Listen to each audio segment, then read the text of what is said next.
And hopefully Gustavo's all right, and we'll be able to continue, but some pressure on the LA Valley defense to start. LA Valley put in a difficult position here. The Kalawaya Judd interception by Berrigan, and Pierce will begin inside the red zone at their 18-yard line. No score, just 20 seconds into this game. So we're going to look at Pierce's offense, led by their freshman quarterback, Jonathan Saavedra. Saavedra will be out of the gun. Keyshawn Richards in the backfield. Quick throw to the right side, incomplete, looking in the flat. And the intended target was Destra Benoit, who has made most of his contributions in the return game this season. Very good kick returner.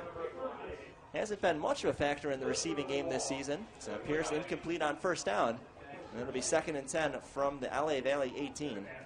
The LA Valley's defense gave up just 45 points in the first 4 games of the season. And then they gave up 47 last week, an uncharacteristically porous performance for them. And put in a tough position here as this drive for Pierce begins at the LA Valley 18. 2nd and 10 from the 18. Handoff to Richards, who runs left side. Flag comes out behind the line of scrimmage, and Richards eventually finds an opening around his left tackle, angles towards the sidelines and out of bounds at the 13. As it stands now, it would be a 5-yard gain, but I got to see what that flag's about. LA Valley obviously hoping that's going to be a hold against the Pierce offensive line.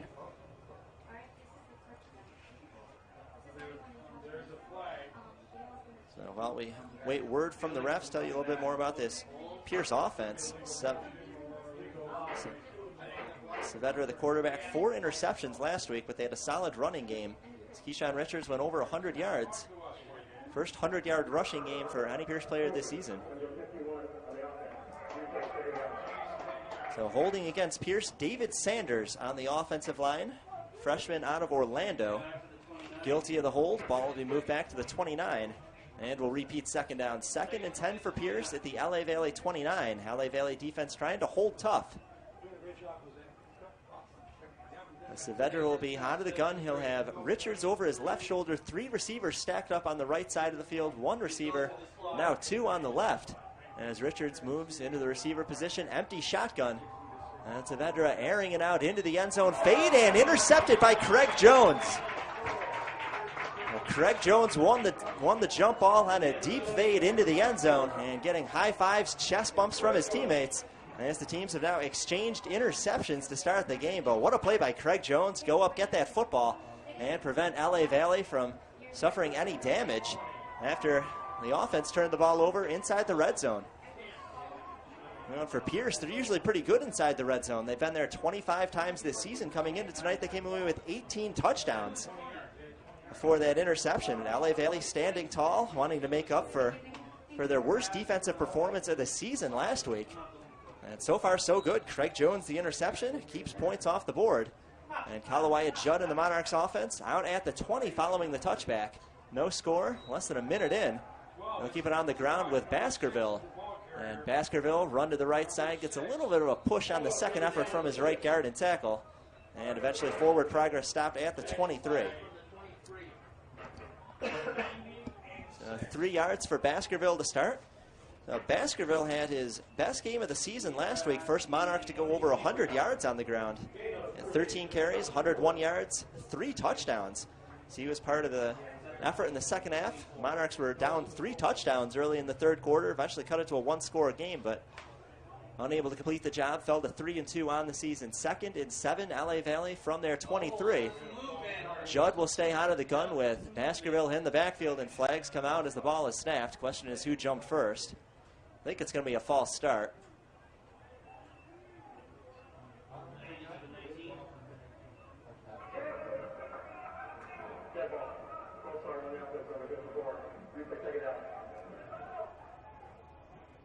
So Natnael Zamin, big 6'5" offensive lineman out of Cambridge, Massachusetts. Jumped a little bit early. So out comes Dalton Ordonez, and the fullback Terrell Love is checking in. We'll see how the Monarchs offense elects to use him. Jason Vandiver, the offensive coordinator. Matt White, head coach in his first season, being promoted from special teams coordinator under Robert Tucker, since moved on to defensive coordinator for UC Davis. 2nd and 11 from their 19. LA Valley will keep it on the ground. It is Baskerville again, and Baskerville with a nice gain up to the 29.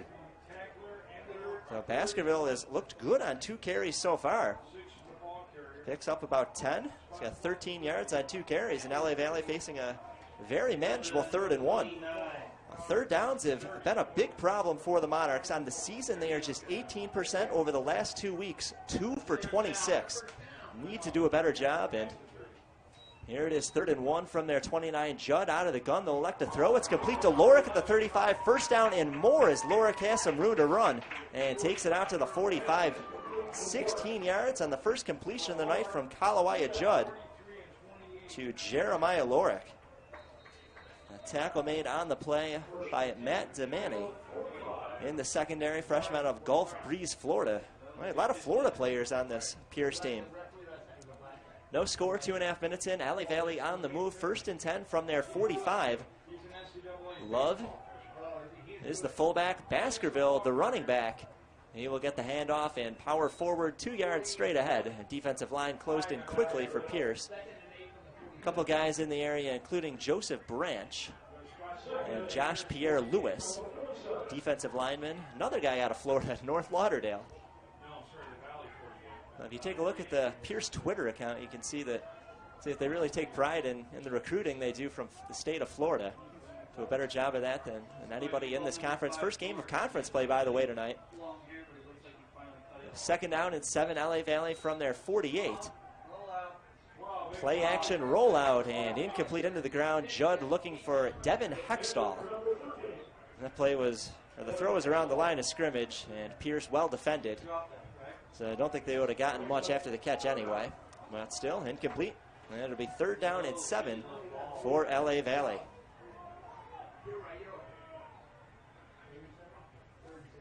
So LA Valley converted their first 3rd down of the night. But it's been a problem, just 2 for 26 in the 2 games prior to this. And this is a difficult 3rd and 7 from their 48. 2 men in the backfield, 2 receivers left, 1 to the right.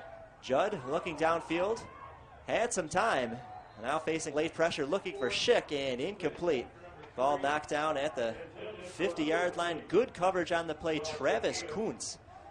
As he batted that one into the ground, incomplete, and out comes the punting unit for LA Valley. And the Monarchs have been held scoreless on 2 drives, intercepted on the first possession, and now forced to punt here on the second.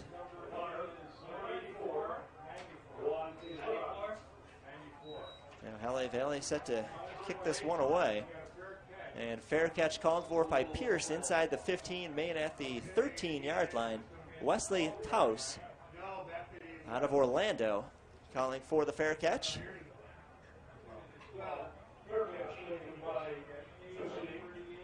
39-yard punt, no return.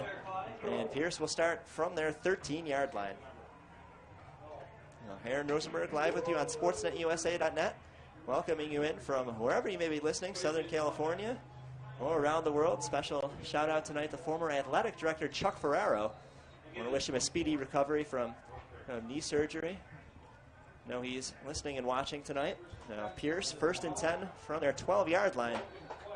Keep it on the ground. Broken play from the start and loss of a yard at the 11. So LA Valley quickly closed in on that play. Taylor Manuel among others in there for the stop. 2nd and 11 coming up.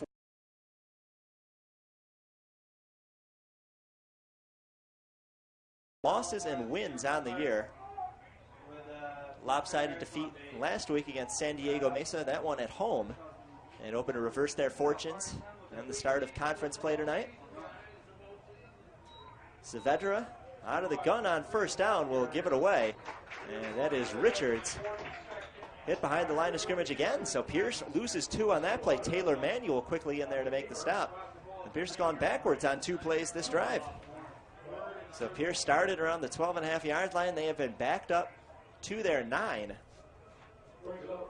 3rd and 13 for Pierce. Pierce on the season, 36% on 3rd downs. They were 4 for 12 last week. 3rd and 13, Pierce at their 9. LA Valley looking for a stop. Flags come out before the snap. It was not a delay of game. There was still 6 seconds on the clock. I think somebody jumped. And was the Pierce offensive line, Juan Carlos, freshman out of Winter Park, Florida. And one player after another from Florida on this Pierce roster. So it'll be half the distance of the goal. Ball will be moved back to the 4.5. Pierce needs to get it to the 22. 3rd and 18 for Pierce. Not a whole lot in the playbook for this, especially when you're pinned inside your 5-yard line. Saavedra out of the gun. He's got Richards to his right. See if Pierce keeps it conservative. And just tries to get a little bit of room for the punter. 2 receivers each side of the field. It's a draw. It is Richards, and Richards only back to the line of scrimmage. As LA Valley read the play perfectly, nobody fooled on that one. Couple of guys coming in for the stop, including Carlo Gentro on the defensive line, big 315-pound freshman out of Somerville, Massachusetts. So LA Valley's defense stands tall again. They get the interception in the red zone, in the end zone, as a matter of fact, on the first drive, and then come away with the stop, force Pierce 3 and out. So Pierce is huddling before they punt it away. Not sure how much there is to discuss before this. Should be no surprise that a punt's coming. Now set to boot this one away for Pierce.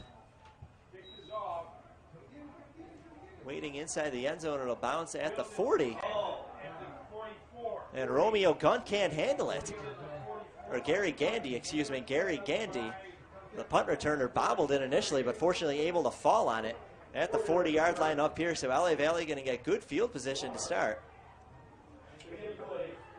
Much better field position than they had on their first drive when they threw the interception.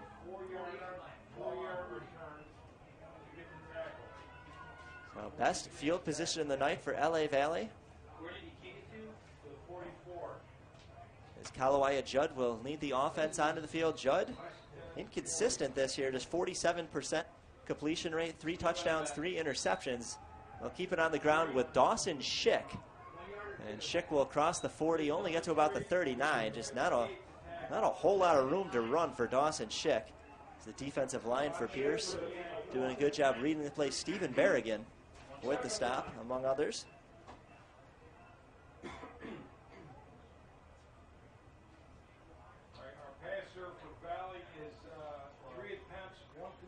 Second and 9, Valley at the Pierce 39, no score. About 8:15 to go in the first quarter. Judd out of the gun, play action, looking over the middle, short, and incomplete. Dalton Ordonez, the intended target. Ball was tipped by one of the defensive linemen. Couldn't quite see who it was who got that hand on it, but the ball misdirected. Denied Ordonez an opportunity for a clean catch. Ball's incomplete, and Valley quickly facing a 3rd and 9. So Liberty Bell on the line. Both teams a little extra motivated tonight. Conference opener, as well as the rivalry game. And LA Valley 1 for 2 on 3rd downs tonight. 3rd and 9 from the Pierce 39. Judd in the gun. Schick to his right. 3 receivers right, 1 to the left. Judd rolling to his right side. Airs it out deep. Looking for Jones, and incomplete. That was in his arms. It was gift wrap for a touchdown. He had a move on the secondary. He gained a step, and Justin Jacobs could not hold on. That was a touchdown. Judd knew it, Jacobs knew it, and the crowd knew it. You can hear some groans on our crowd, Mike. That one was there for the taking for LA Valley, and it just falls incomplete. Instead, the punting unit will come out for the Monarchs.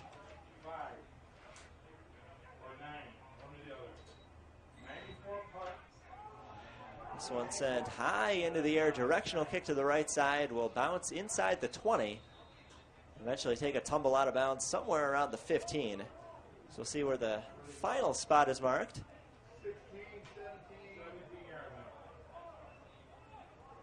And official word is that it is at the 17, so just a 22-yard punt, not a good one. But nonetheless, will be marked inside the 20. 7:53 on the clock, first quarter.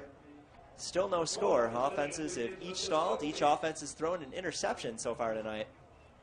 And Pierce will begin at their 17, trying to break the scoreless tie. 3 receivers to the right side, 1 to the left.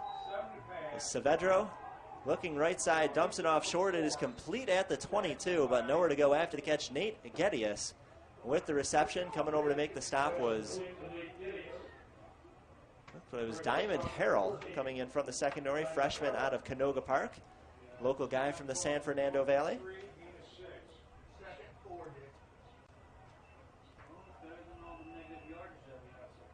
So 5-yard reception for Geddes on first down. We'll bring up 2nd and 5. Saavedra out of the gun. We'll keep it on the ground with Richards.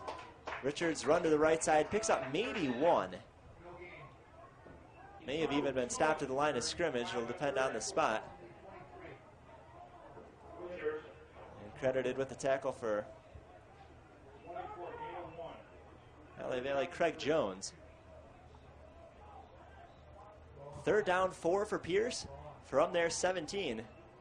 Want the first down, want to give their defense a little bit of rest. LA Valley looking to stand tall, is not allowed a first down so far tonight. 3rd and 3, Pierce from their 17. Saavedra airs out over the middle and complete for a second time to Geddes, and that one good for a first down to the 31, 14-yard gain.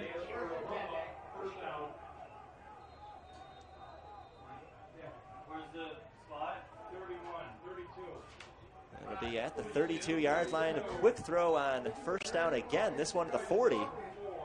And Geddes quickly emerging as the favorite target for Pierce. Another 8 yards, 2nd and 2 coming up.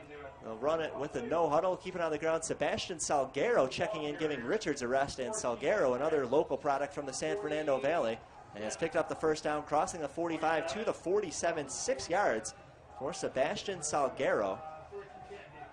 On his first carry of the night, or Sterling Salguero, excuse me. 1st and 10, Pierce from the 46, no score. Halfway through the first quarter, quick throw to the left side and quickly swallowed up.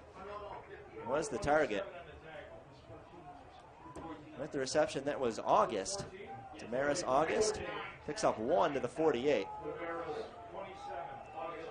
Now Pierce really trying to move quickly, see if they can force LA Valley into some mistakes. Saavedra out of the gun. Looking over the middle and intercepted.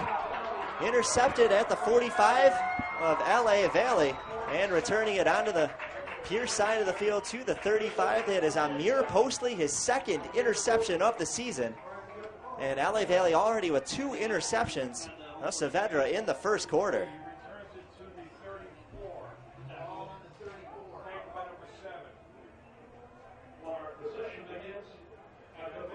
Saavedra himself came over to make the tackle after throwing his 2nd interception of the night, but Amir Postley,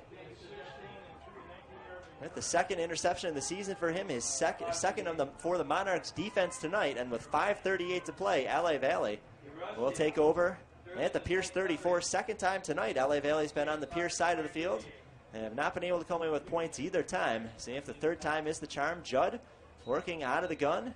Fakes the handoff to Baskerville, looking deep over the middle. Judd throwing to the end zone and incomplete. Looking for Faizan Knight, who had a step against Keith Marshall in coverage. Flag came out as the ball was thrown. Gotta wait to see what this one's all about. But another shot into the end zone. And another incompletion for LA Valley twice. They have had wide open receivers downfield. Could have resulted in touchdowns, and both times Judd overthrew him. It appears the flag has been picked up. Never know what the initial thought was on that one. 2nd and 10, Valley from the Pierce 34. They'll keep it on the ground. Baskerville hit at the line of scrimmage, then makes a cut to the right. It only picks up maybe a yard to the 33.5. Flag came out. As that play was developing, more often than not going to be hold against the offense. Some of the Pierce players pointing against the Monarchs offensive line as if they already know what the call is going to be.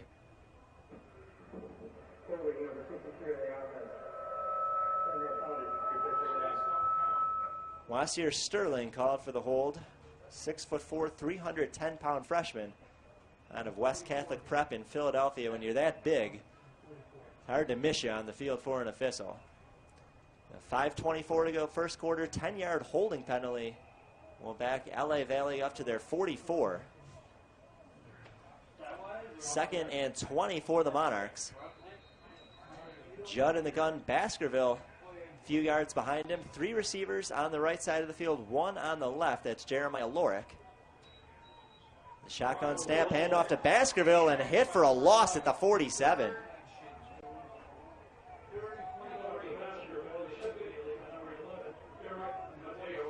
Jamie Vicente Colon and Eric Mateo, the linebacker, coming in to make that big hit. 3rd and 23 following the loss of 3.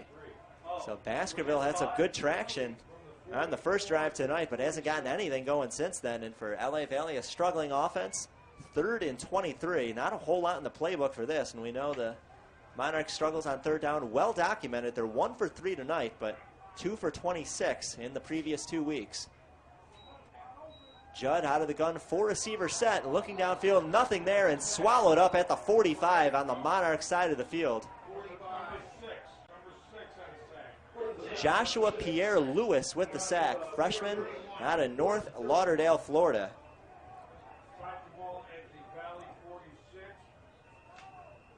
And for LA Valley, no choice but to punt this one away.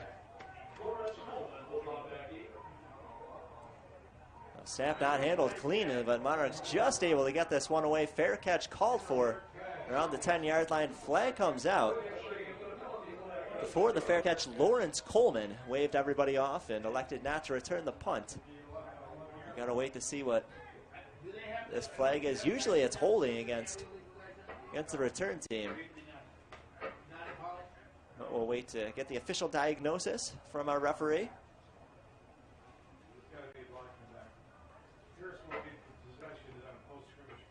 While the officials talk it over, run down the standings in the conference for you. In the American Pacific Conference, opening day today, Allen Hancock a winner over Santa Barbara. So Allen Hancock atop the conference right now, 4-2 overall, 1-0 in the conference. Santa Barbara and 0-1. Everybody else playing their first contest tonight.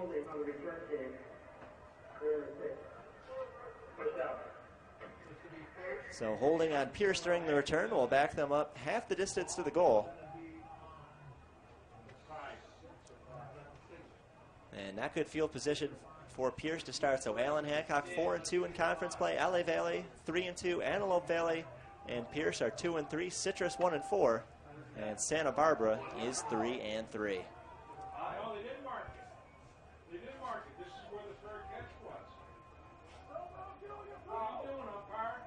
4 minutes to play, first quarter, still no score. Defensive battle tonight.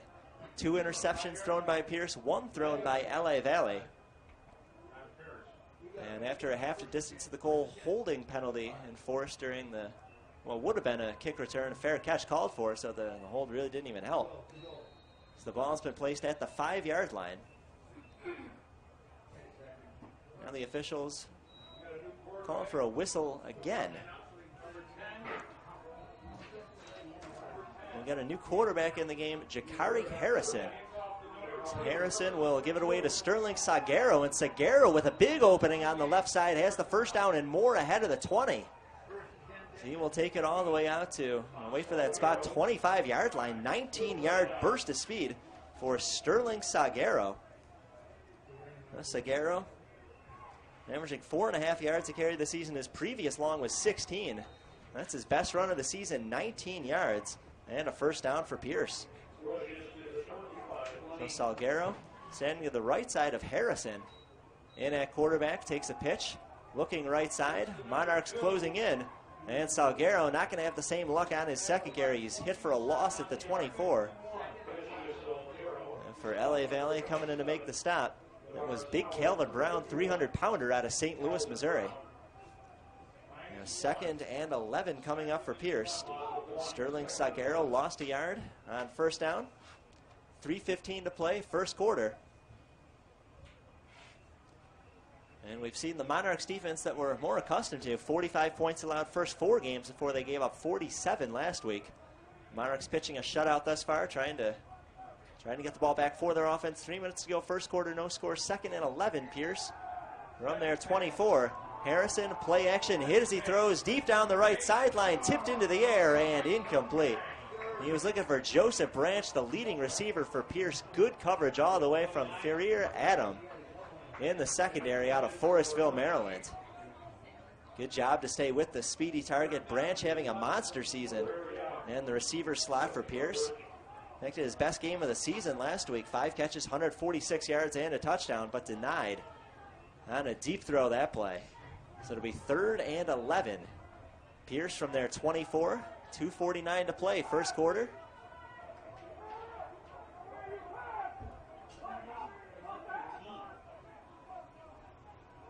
Harrison out of the gun. 3rd and 11, all day to throw, but nobody open downfield. Rolling to his right, airs it out, and incomplete. He was looking for Branch down the right sideline. And knocked away a couple of guys in the area for LA Valley, including number 14 on your screen. That's Diamond Harrell, big 6'3", member of the secondary out of Canoga Park.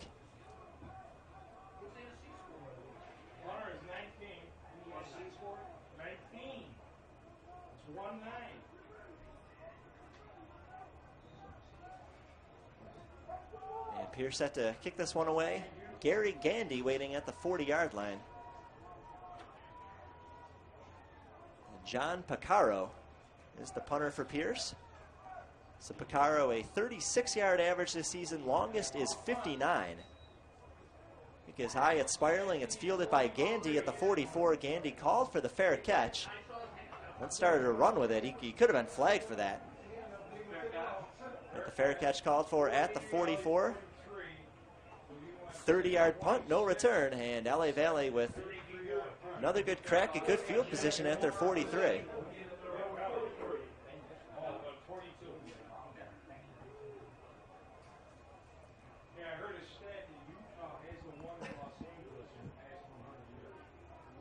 So back out on the field is the Monarchs offense. 2.5 minutes to play, first quarter, and Clarence Williams checking in at quarterback. Williams on the season, just a 32% completion mark, 100 yards, 1 touchdown, 2 interceptions, but we'll give Kalawaya Judd a rest. 1st and 10, LA Valley from their 43, no score.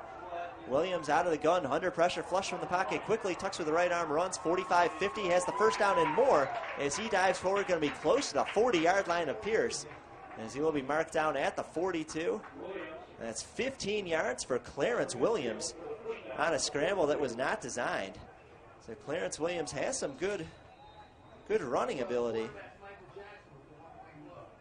And picks up the first down on his first offensive play tonight. 2:15 to play in the first. 2-0.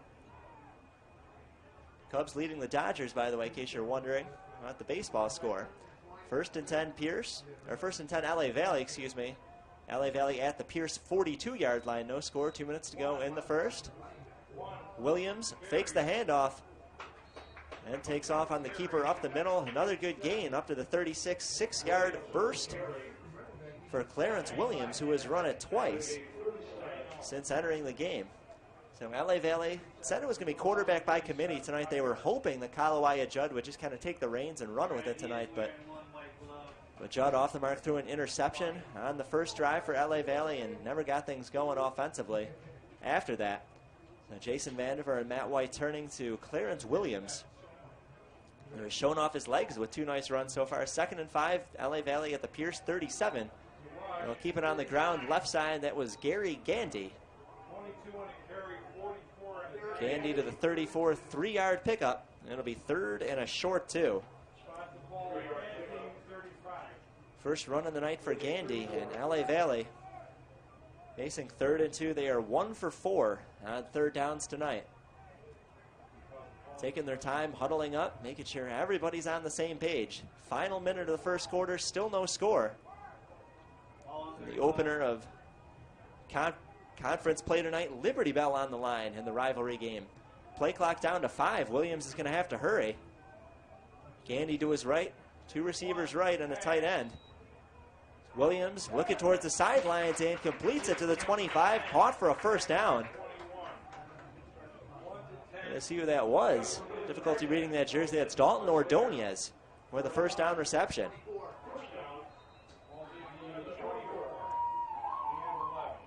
Gain of 11 for Dalton Ordonez. First reception of the night. First completion for Clarence Williams.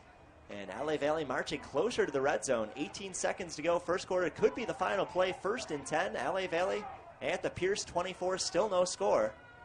Williams in the gun. Gandy a couple yards behind him. 3 receivers to the left side, 1 to the right. And they will pitch it up the middle to the tight end. That is Daryl McIntyre. McIntyre, a sophomore out of Palmdale, gets his first carry of the season, and that will take us to the end of the first quarter. 1-yard pickup for McIntyre. So at the end of one, still no score, but LA Valley threatening as they have moved it to the Pierce 23-yard line. You're watching LA Valley College football on SportsNetUSA.net.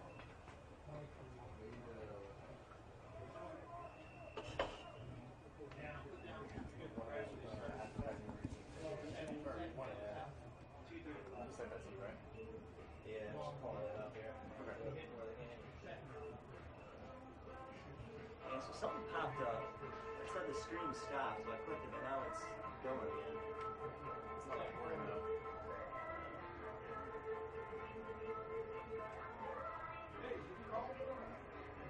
It's not doing this. Yeah, so an error message popped up. I clicked it, and then it said the streaming.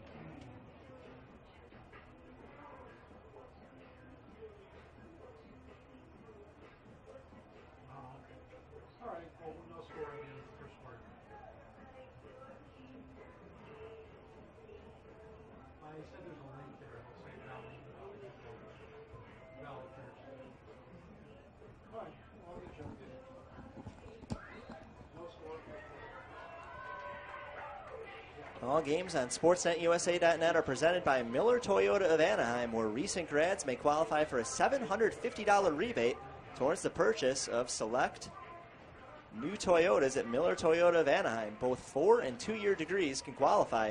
More details at MillerToyotaofAnaheim.com. Located at the 91 in Euclid, Miller Toyota of Anaheim supports community college sports and education. Miller Toyota of Anaheim. Set to begin the second quarter. Glad you could join us on SportsNetUSA.net tonight. Liberty Bell game. Start of conference play as well. LA Valley 3-2 on the year. Pierce at 2-3.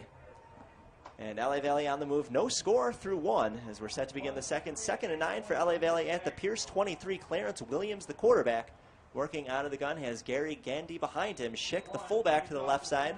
Couple receivers down the field. Williams looking down the middle, nothing there, and then quickly gets hit at the 29, sack for a loss of 6. A sack for Daniel Collins, the linebacker out of Louisville, Kentucky.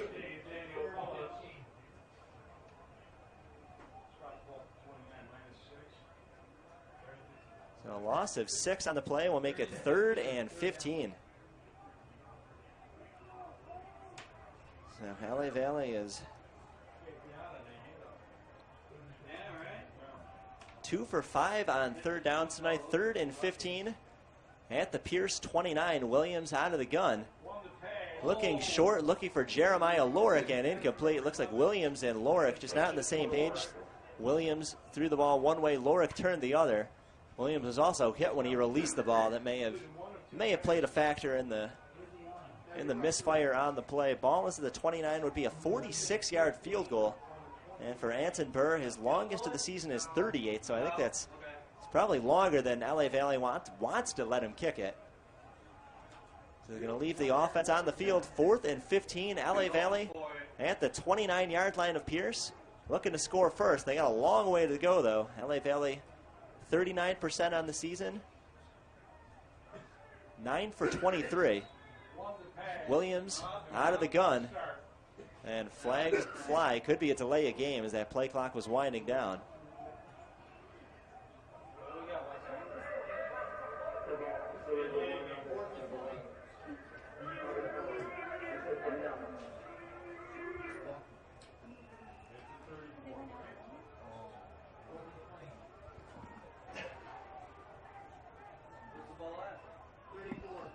So after the delay of game, we'll make it 4th and 20. Snap will come from the 34, and this will be a punt. They're going to fake it, though. Craig Jones at the 40, 35, run to the right side, gets upended at the 30, and I got to admit, I'm not sure what LA Valley thought they saw on that one. They needed 20 yards, and to try to pick that up with a run, I don't know about that. Obviously, Matt White thought he saw something maybe they could exploit. Either that or they just didn't have a whole lot of confidence in the punting unit to execute the pooch punt. Maybe thought they tried to catch Pierce snoozing. Didn't work, and LA Valley once again comes up short. 3 times they've been on the Pierce side of the field tonight in the first half, and all 3 times they have come away scoreless. So Pierce will take over at their 30. Harrison into work for the second time tonight at quarterback. Harrison, a 50% completion mark this year, 244 yards, 3 touchdowns, 2 interceptions. We out of the gun on first down, airs it deep down the right sideline and incomplete. Looking deep down the field at the 35. Looking for his leading target, Joseph Branch. But in coverage, looked like that was Romeo Gunt in coverage. Number 21 on your screen for LA Valley.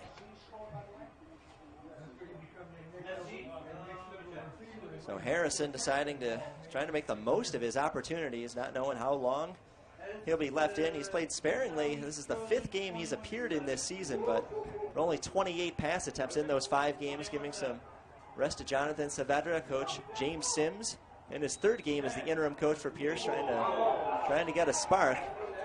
Dump off pass in the flat and nearly intercepted. That ball got tipped in the air. LA Valley had a good look at it. They intercepted Saavedra, the starting quarterback, twice in the first quarter, which is probably why he's on the bench right now.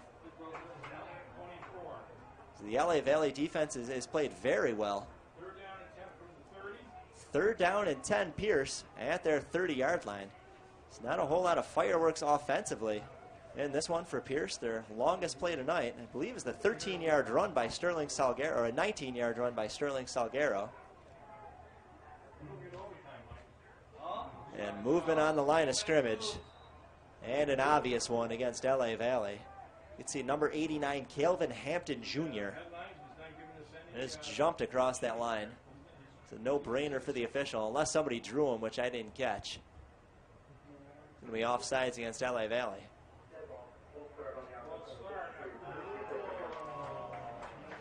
Well, I didn't catch it, but Pierce moved first.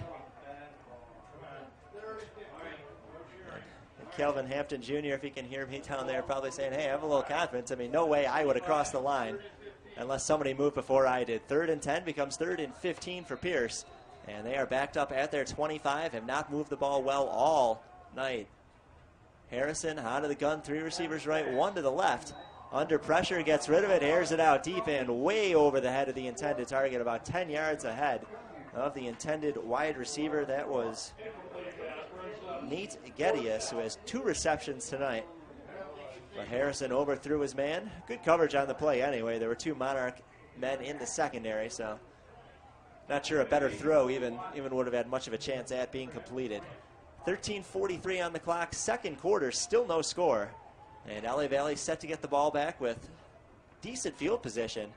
1 man waiting deep, Gary Gandy at the 35-yard line on the Monarch side of the field. And the punter, John Picaro, set to kick this one away. Fair catch called for by Gandy at his 41. 34-yard punt, no return. And LA Valley will begin at their 41-yard line when we come back on SportsNetUSA.net. All games on SportsNetUSA.net are brought to you by Miller Toyota of Anaheim, where service and parts are open 7 days a week for your convenience. Check out the alignment, brake, and oil change specials on the web at MillerToyotaofAnaheim.com. Located at the 91 in Euclid, Miller Toyota of Anaheim supports community college sports and education. Miller Toyota of Anaheim. Thanks for joining us on SportsNetUSA.net tonight. Aaron Rosenberg with you at Monarchs Stadium. Luke Hobbs hopefully will join us for the second half. And LA Valley back to work offensively. 1st and 10 at their 41. Clarence Williams, quarterback, in for his 3rd possession of work. Shotgun snap. Play action, looking left, dumps it off short in a screen. It is caught Dawson Schick. Schick with a cut to the left side and only picks up a yard, maybe 2. Looks like they're going to give him a generous spot at the 43, which will be a gain of 2 on the throw to Schick. First reception of the night, 2nd completion for Clarence Williams. So Dawson Schick had his best game as a receiver last week. He's primarily a tailback. They got him involved in the passing game last week. 2 catches, 60 yards, and a touchdown for Dawson Schick. So we'll see if they elect to involve him more in the aerial attack as the season goes on. 13 minutes to play, first half, no score. 2nd and 8, LA Valley from their 43. Williams out of the gun, pitches it right side to Baskerville. Baskerville doing some dancing, tries to make something out of nothing. And only gets back to about the 40-yard line, loses 2 on the play. depending on the final spot, the ball will be either at the 40 or the 41, but that was a broken play from the start. As Baskerville caught the pitch, he ran backwards. Went as far back as the 30. Fortunate he was able to recover at least most of the yards that he looked like he would lose initially on the play. So officially it'll be a loss of 3 on the play. 3rd down, 11 to go. LA Valley from their 40. 2 for 6 on 3rd downs tonight. Williams, play action out of the gun. Looks over the middle. It's caught by Lorick at the 46. Lorick slips out of a tackle ahead of the 50-yard line, and Jeremiah Lorick, doing his best work after the catch, takes it to the 44 of Pierce for a first down. 16 yards on the second reception of the night for Jeremiah Lorick.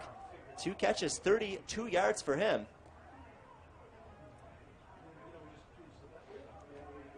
And LA Valley, for the 4th time tonight, is into Pierce territory. The first 3 times, they have not been able to put any points on the board. And that's been a common theme for the Monarchs this season. They've done a very poor job in the red zone and have failed to capitalize on opportunities offensively. LA Valley 1st and 10 at the Pierce 44, trying to get on the board first. 11.5 to play in the first half. Keep it on the ground with Baskerville. Baskerville with a nice opening up the middle. Picks up the first down and then some more to the 26. 18-yard burst for Artemis Baskerville. And another first down for LA Valley as they're set up nicely at the 27-yard line of LA Pierce.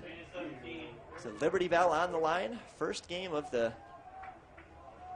conference season tonight. LA Valley hoping to erase the bitter memories of 2 straight losses over the last couple weeks at their 19-game winning streak snap that dated back 2 years. 1st and 10, Valley from the Pierce 27. Shotgun snap to Williams. Hand off to Baskerville, but play blown dead before. I think we're going to get a false start on the Monarchs.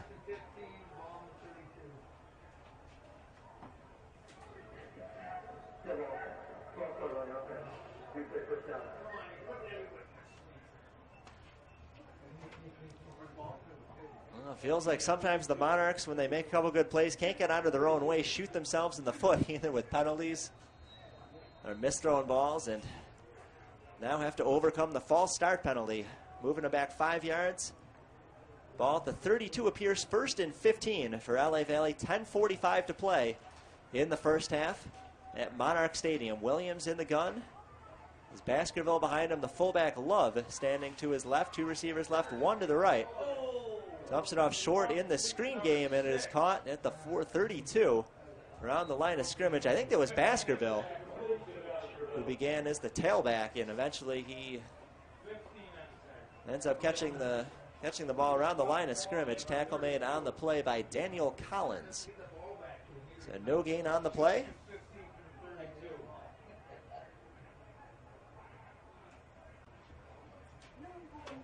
And it'll be 2nd and 15 for LA Valley.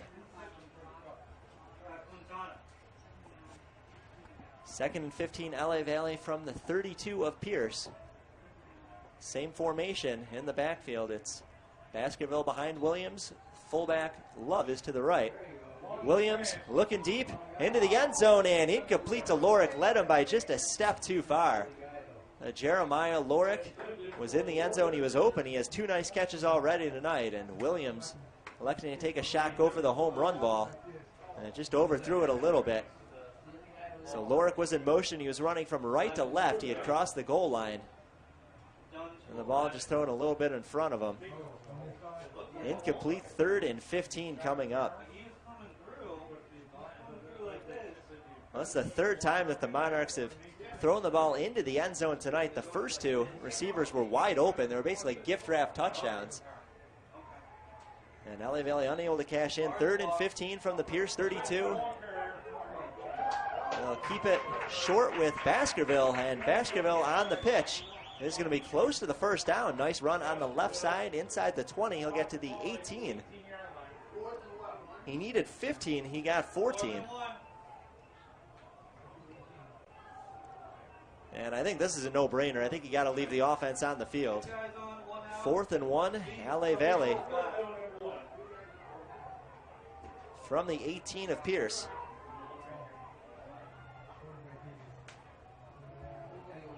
They just need a yard. LA Valley 0 for 1 on 4th downs. That was a fake punt opportunity.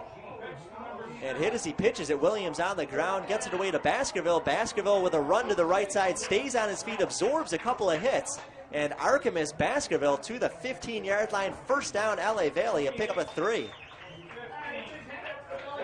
Oh, and that play was nearly a disaster. You think of all the things that could have gone wrong on that play. As Williams was hit as he was pitching it to the right side. If he got hit in a split second sooner, that ball could have gone the wrong direction, could have rolled behind. Pierce potentially could have recovered it. Maybe he had a play going the other way, as there were no blockers behind Williams. Instead it was a clean pitch to Baskerville, and Baskerville did a nice job after receiving the ball, able to pick up the first down. LA Valley 1st and 10 at the Pierce 15, trying to get on the board first. Shante Smith, the running back, checks in. Smith bounces off a would-be tackle at the line of scrimmage, cuts to the left, and is going to be close to another first down. I think he's got it. Yeah, they're going to mark him inside the 5. Down at the 4 is Shante Smith on his first carry of the night. And LA Valley in business, 1st and goal at the 4. Officials timeout. We have an injured Monarch on the play, covered up by the training staff. Can't get a good enough look at who that is, but for LA Valley, 1st and goal coming up at the 4-yard line, and LA Valley going to have to do a better job in the red zone. When they're in the red zone, they only score 54% of the time. And that's one of the big reasons why the offense hasn't had better production this season. They need to do a better job. Faison Knight, the injured Monarch, being helped off the field, wide receiver. Having a good season for LA Valley. Has not caught a pass tonight, but Knight was the hero about a month ago against College of the Desert. Caught the game-winning touchdown in overtime from Julius Sebastiano, one of the backup quarterbacks from the Monarchs' thrilling contest. And hopefully Knight able to return later in this game.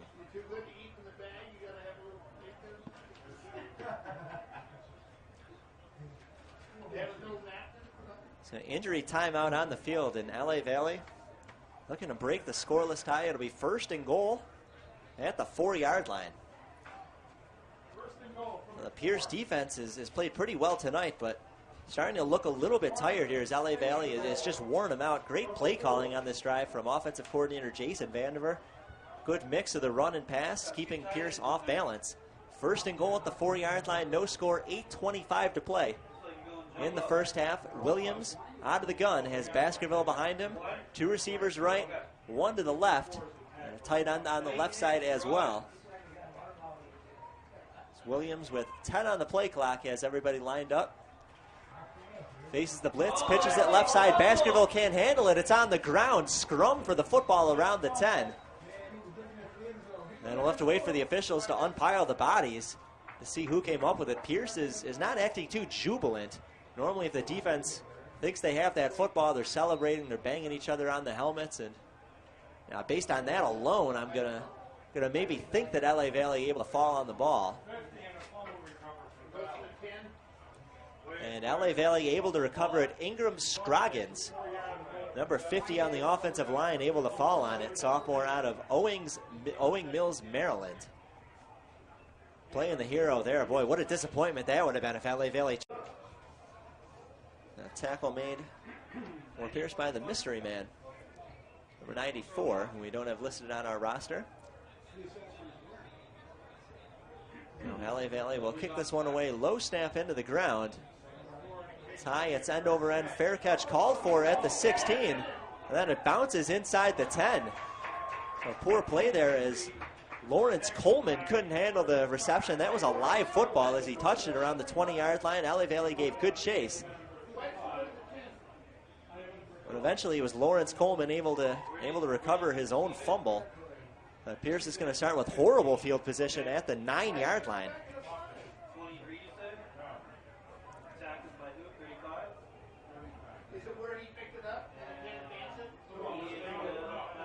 2:22 to play first half.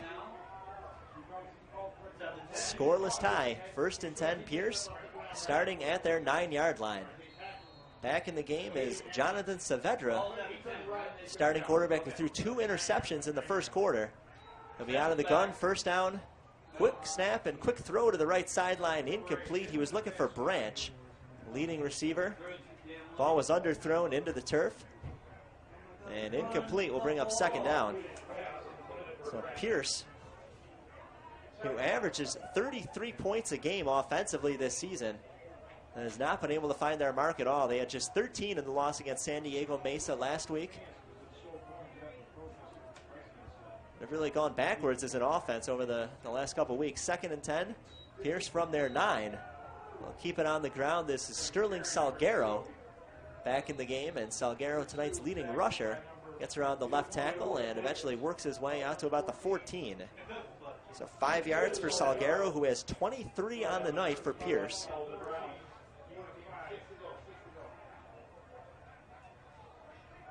Just 63 yards of offense total for Pierce on my stat sheet tonight. Minute 50 to play. First half, no score, 3rd and 6 for Pierce from their 14. Throw to the right side is complete, and a first down for Pierce. It was complete to Wesley Toze. Flag came out at the end, and LA Valley pointing it in the direction of Pierce. So you got to see what this one's all about. As it stands, it would be a first down reception. And the ball would be out to about the 33. So it would be a 19-yard catch. A lot of personnel substitution for LA Valley running to the field. Although they shouldn't send the punt return unit out there, because if it is an offensive penalty, they'd get to redo 3rd down. The officials taking their time talking things over as we await word from our referee.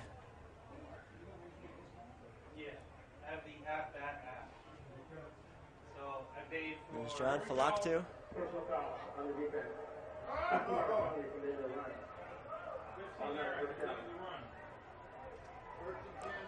And a 15-yard penalty. Personal foul against LA Valley. Official didn't give us a number. I can't tell you who the guilty party is, but that's a break for Pierce. So Pierce, who has basically done nothing offensively tonight of any substance, now gets a break. They got a 15-yard penalty, automatic first down, and the ball will move up to the 48-yard line. They had picked up the first down anyway on a 19-yard completion from Saavedra to Tuesday.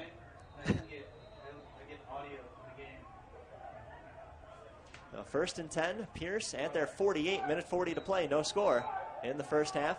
Saavedra in the gun being chased from behind, rolls towards the right sideline, and then just does the only thing he could do, just throw that away.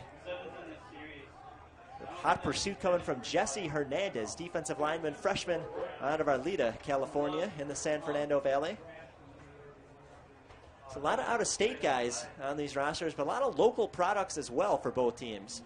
Both teams take pride recruiting the local area well. Their competition in terms of recruiting schools about, I'd say maybe 15 miles apart on the 101. Minute 33 on the clock. First half, no score. 2nd and 10, Pierce from the Valley 48. Saavedra in the gun. 3 receivers on the left side, 1 on the right. Saavedra looking left side all the way. Airs it out towards the sidelines. Incomplete over the head of the intended target, Damaris August. Number 2 receiver on Pierce this season.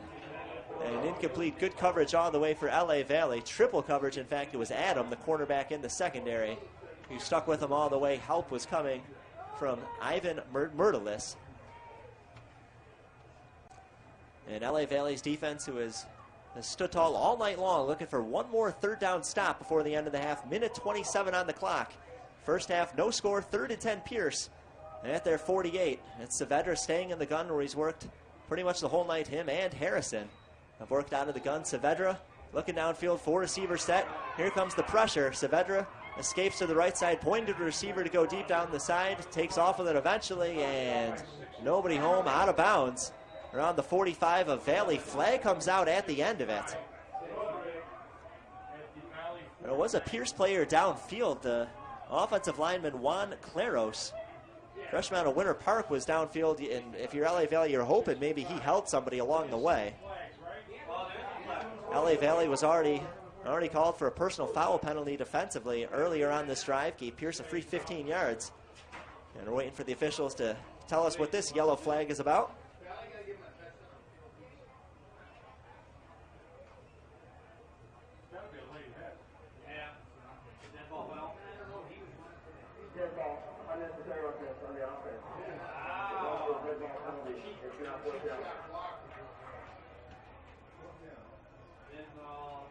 The unnecessary roughness called against Pierce. So they'll enforce the 15 yards after the end of the play. The third down, loss of third down stands because it took place at the end of the play. Not like a holding penalty where you lose the yardage, but you get to redo the down.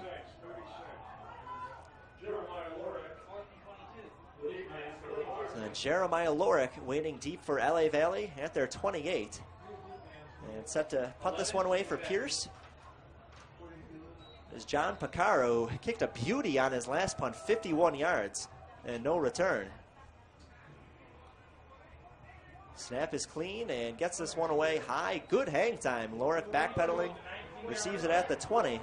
Lorick to the 30, running left side, cuts to the middle, 40. Lorick on his feet, 50.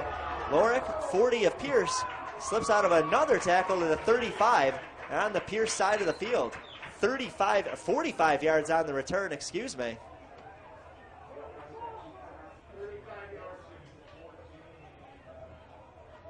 So Jeremiah Lorick going to set up LA Valley with great field position as they try to get into the end zone.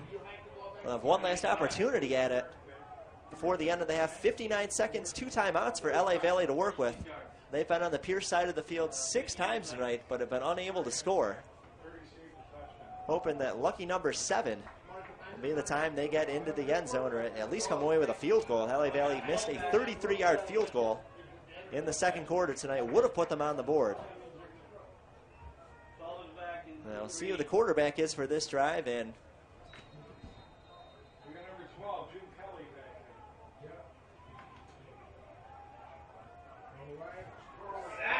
Judd is the quarterback. He's out of the gun and under heavy pressure has to get rid of it.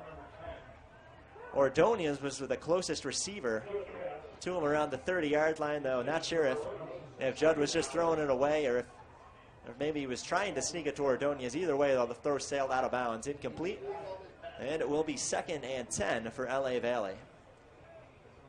Well, it seems like we're just kind of hitting you in the face with how much the offense has struggled tonight for LA Valley. They've used 3 quarterbacks tonight, Judd, Williams, and Sebastiano. Judd is back in. He started tonight, 16 yards for Judd on 1 completion. Out of the gun, 2nd and 10 from the Pierce 35. They'll dump it off short, looking for Dalton Schick. Schick with the reception, 35, cuts to the right side inside the 30, and then absorbs a hard hit from behind, which thrusts him out of bounds. Around the 25, it's going to be close to the first down. So wait for the officials to motion to the chain gang, and yes, first down it is. So Dalton Schick is establishing himself as a force to be reckoned with in the passing attack for LA Valley. At 60 yards receiving and a touchdown last week, 2 receptions tonight. That one good for a first down. 44 seconds on the clock. Clock was stopped, and Schick went out of bounds. First half, 1st and 10, LA Valley from the Pierce 25. They'll keep it on the ground. This is Schick. And Schick inside the 25, 3 defenders on his back. Will be given forward progress to the, well, list looked like it was going to be the 22. Now one official comes back to the 25, but Schick should be given the ball around the 22. So let you know where it gets spotted after all is said and done. The offensive coordinator, Jason Vandiver, is on the field. He normally calls the game from the top of the press box.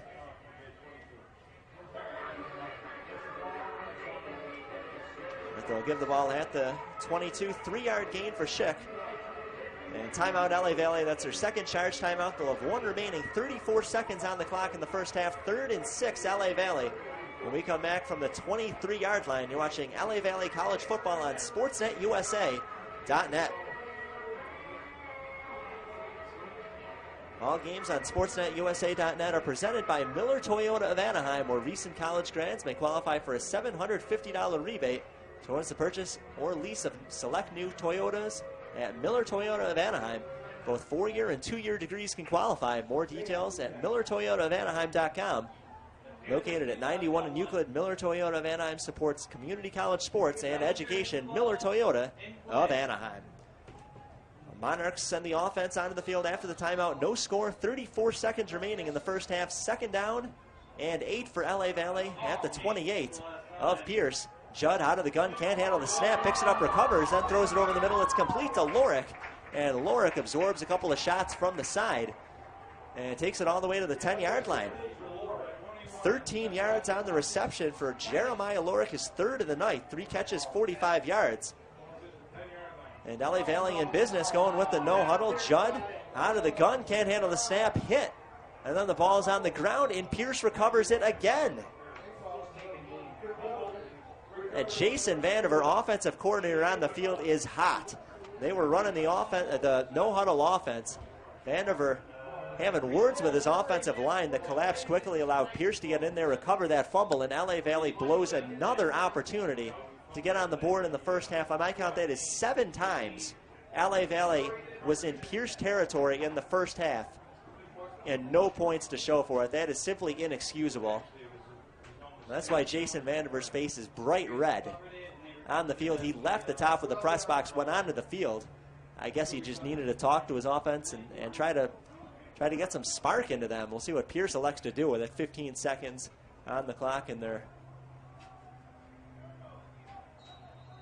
around their 13-yard line. My guess is they'll just take a knee for the end of the half. Saavedra will go to a knee, and that will take us to the end of the first half.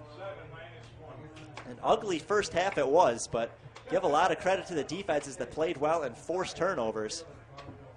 Halfway through the opener of conference play tonight, and with the Liberty Bell on the line, no score from Monarchs Stadium at LA Valley College. You're watching LA Valley College football, brought to you by Miller Toyota of Anaheim on SportsNetUSA.net. Back to recap the second half in about 10 minutes, break down the stats, and look ahead to the second half. Aaron Rosenberg and Luke Hobbs with you tonight, and back in a few. No score, end of the first half on SportsNetUSA.net.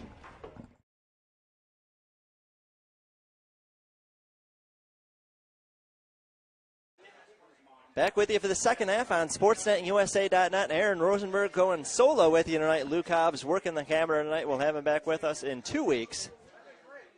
As conference play continues, Liberty Bell on the line tonight, and neither side gaining really any kind of traction. Both defenses playing well, but neither offense has mustered anything. 2 quick interceptions for Pierce in the first quarter. That led to a benching for Saavedra, the quarterback. He gave way to Harrison, who couldn't get the offense going either. Eventually, Saavedra came back in and still unable to muster any points for LA Valley. It's been a revolving door of quarterbacks. 3 of them have taken the field. Kalawaya Judd, the starter. Clarence Williams, followed by Julius Sebastiano. And eventually, Judd coming back in at the end of the half. 7 trips to the Pierce side of the field. If you can believe that, in one half, no points. So red zone execution has been a problem all year for the Monarchs, and that's continued again tonight. Our offensive coordinator, Jason Vandiver, normally calls the game from the top of the press box.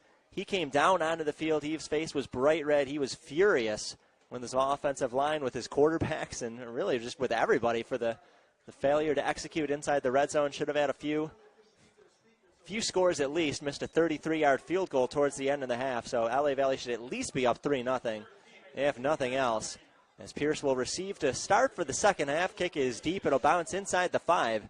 And not much chance of a return for Pierce as LA Valley pins them deep. Good job by the special teams as they played very well all night long. Anton Zarazbur with a nice directional kick to the far side of the field.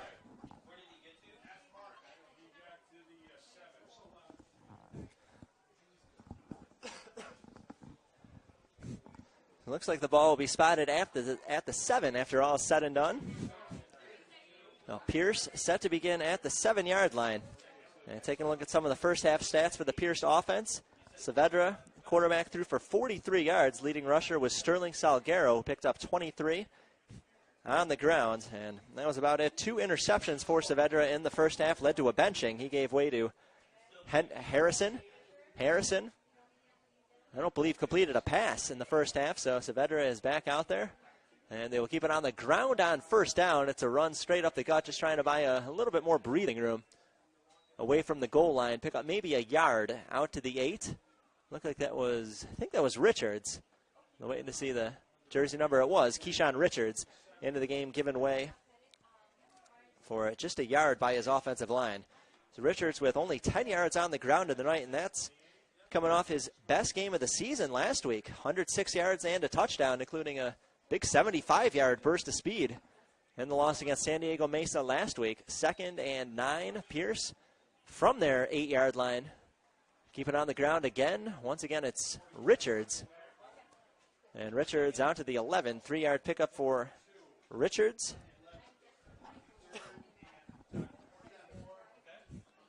And Darius Harris with the tackle for LA Valley. So Pierce not doing well on 3rd downs tonight. And they'll face 3rd and about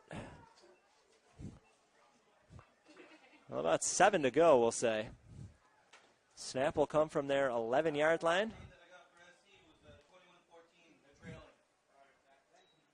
2 men in the backfield. They'll pitch it back. This is Richards on the move, and Richards picks up the 1st down. Nice blocking from his left guard and left tackle. And he will run out to the 24 before he's hit into the ground. 13-yard run for Richards. That's his longest of the night. LA Valley's defense played so well in the first half. Came away with a pair of interceptions. Craig Jones, Amir Postley, each with a takeaway. Darius Harris with a fumble recovery and a sack in the first half as well. 1st down for Pierce at their 24-yard line. No score 2 minutes into the 3rd quarter. Harrison is the quarterback now, and he is under center. Gives it away inside handoff. And that is Destra Benoit, wide receiver, mostly used as in the special teams unit on the end around. And only picks up a yard on the play. So not much for LA Valley. Meanwhile, the Dodgers were trailing 2-0. They took a 3-2 lead over the Clubs. Clayton Kershaw out of the game after 5 innings. Trying to get you an update as that game goes on as well. 2nd and 8 for Pierce from their 25. Keep it on the ground. It's Richards again, and Richards hit at the line of scrimmage. He was running horizontally towards the right sideline, and LA Valley quickly swarmed in.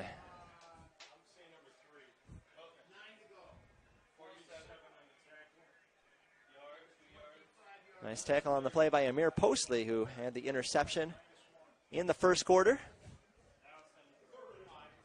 3rd and 9 for Pierce from their 25. So Pierce converted a 3rd down already on this drive. No score, 3 minutes into the 3rd quarter. Harrison pitches it left side. And Richards nowhere to go. Hit at the 26, picks up just 1, needed 9. And LA Valley's defense stands tall again. C.J. Claiborne's unit is doing a great job. C.J. Claiborne retained as the defensive coordinator after Matt White took over head coaching duties from the departed Robert Tucker. Robert Tucker now the defensive coordinator at Division I UC Davis. Took a lot of players with him, including Eric Flowers, among others, from last year's defensive squad. Took a lot of freshmen with him, so LA Valley really had to turn to a lot of newcomers this year, and the defense has played very well. In 4 out of the 5 games this season, had a shutout against Glendale, 3rd game of the year.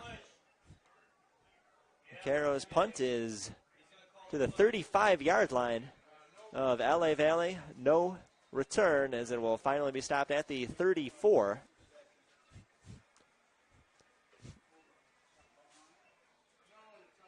"41-yard punt, no return, and with 10:55 on the clock in the 3rd quarter, LA Valley will begin at their 34-yard line. We'll anxiously wait to see who the quarterback's going to be to start the second half for the Monarchs. They used 3 of them in the first half, used 4 last week, as a matter of fact.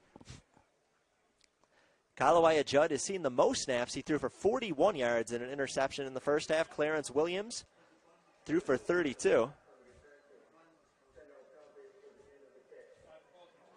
And Julius Sebastiano saw some action as well, although he only used his legs, did not throw a completion.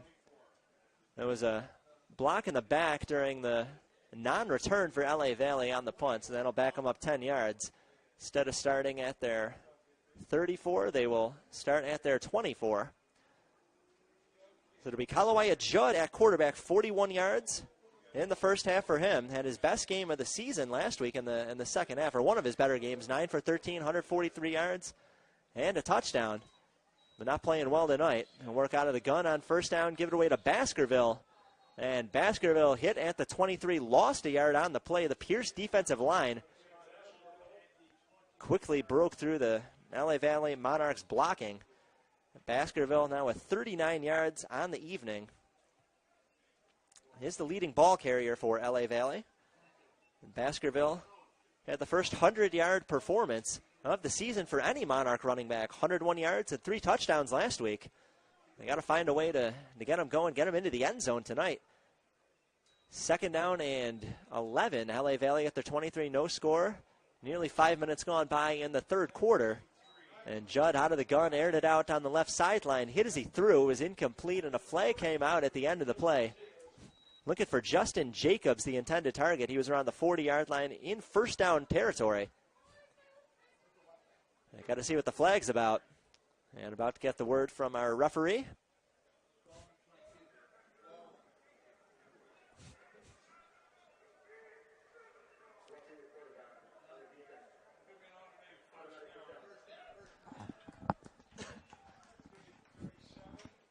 So roughing the quarterback, Judd was hit as he went to the ground. A 15-yard penalty, automatic 1st down, and a nice break for LA Valley. It could really use any kind of break, any stroke of good luck they can get their way. As an offense tonight, 15-yard penalty moves the ball into the 37, 1st and 10. LA Valley 10-12 to play, 3rd quarter, no score, 1st and 10. LA Valley at their 37. This is a new quarterback again. It is Julia Sebastiano in there with Baskerville in the backfield. Sebastiano under pressure, escapes a sack, and gets out of harm's way to the right side, and runs out of bounds at the 45, an 8-yard pickup on what looked to be a loss of about 5 yards on a would-be sack. And Pierce has to be hanging their heads after a missed opportunity there. Julia Sebastiano, who has good legs, able to scramble away for 8 yards.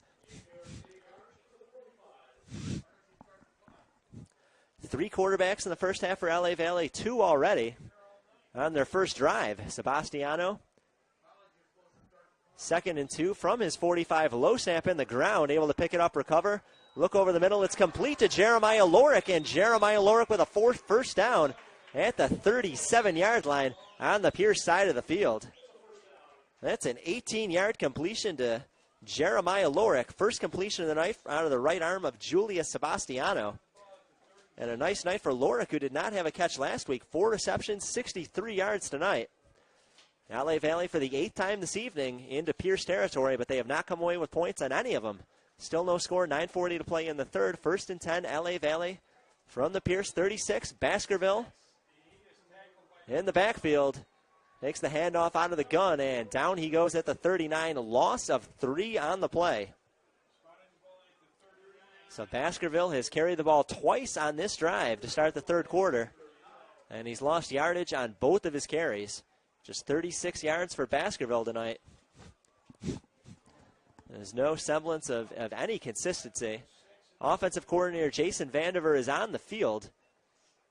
Guess he felt that some of the communication with his players was lacking, being up at the top of the press box. So head coach Matt White is in the press box for the 2nd half. Vandiver is on the field. And Baskerville gets the call again, and only back to the line of scrimmage at the 39. About 5 or 6 guys there for Pierce. Coming in to make the tackle. A couple guys in the area. Jaquise Miller, the linebacker, in there, as well as a 39 who we don't have on our roster. 8.5 minutes to play. 3rd quarter. 3rd down and 12, LA Valley. 2 for 7 tonight on 3rd down. Sebastiano out of the gun. 4 receiver set. Rolls to the right. Looks to the left. Completes to Devin Hextall in the flat. And Hextall not able to get any separation from the man in coverage. Caught it at the 39 line of scrimmage. And Daniel Collins there to deliver the final shot into the ground. And LA Valley going to go 3 and out.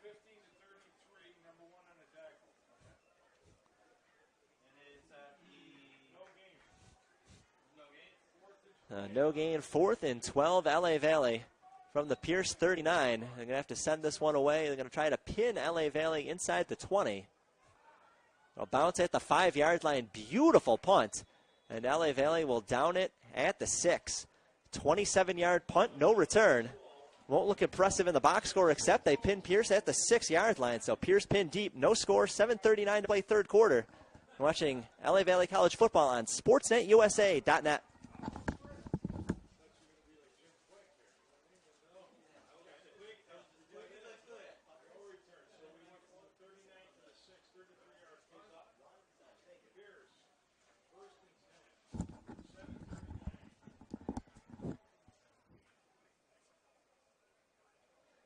Aaron Rosenberg with you on SportsNetUSA.net. Luke Hobbs working the camera tonight. And glad you could join us. Tonight's contest brought to you by Miller Toyota of Anaheim. No score, 7:39 to play third quarter. And Pierce pinned deep at their 6-yard line following a nice pooch bunt by Juan Quezada.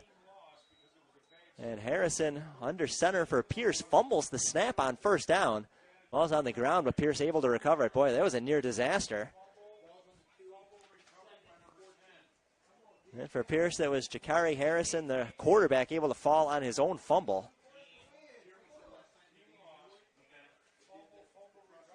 So LA Valley, you wonder if the way they've struggled offensively, do they go all out here, maybe try to get a safety, bring the heat, see if they can't get something going defensively. They have 3 defensive touchdowns this season, all coming on fumble recoveries.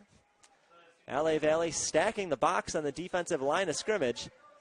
They'll keep it on the ground, straight run up the middle. And Harrison on the keeper takes it to the 4, 2-yard gain for Harrison, who has split time with Saavedra, starting quarterback tonight.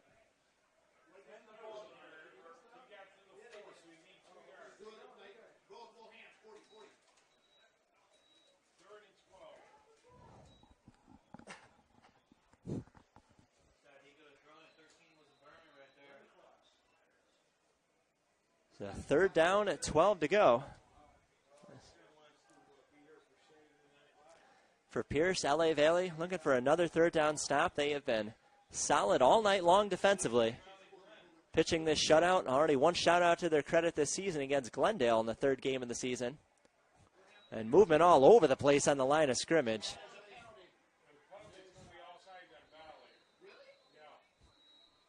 The question is who jumped first. Speculation in the press box that it was the Monarchs who jumped across the line, but we'll wait to see.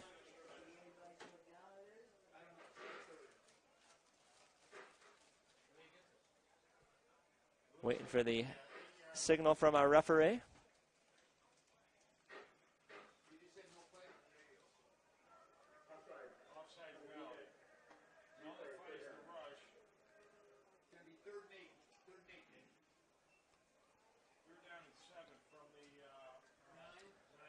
So the penalty does go against LA Valley. It'll turn into third and about 7.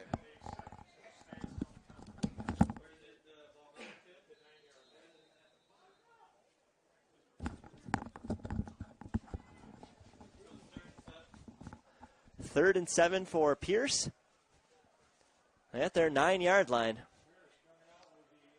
Harrison under center, 2 men in the backfield. Motion from left to right. The receiver slot pitch to the left. This is Richards, and Richards tripped up around the ankles at the 11. They pick up 2, and not nearly enough for the first down. As LA Valley's defense once again gets the job done, and they're going to get the ball back with what should be pretty good field position. Jeremiah Lorick will stand at the 50-yard line. Lorick already with it was a 45-yard kick return earlier tonight. After last week, Lorick did not return a kick or have a reception. Did not have his number called last week, but ready to go tonight. Has been a factor in the receiving game, and he's done a good job in the kick return game as well. His father, Craig, was in the stands tonight, saw him before the game. Punt is high, great hang time. Fielded by Lorick at the 49, LA Valley side of the field. Will run forward for only about 2. It's a 42-yard punt, 2-yard return for Jeremiah Lorick. At LA Valley for the 9th time tonight will be on the Pierce side of the field. This drive to begin at the 48-yard line of Pierce. 5:11 to play, 3rd quarter. This is LA Valley College football on SportsNetUSA.net. Still no score.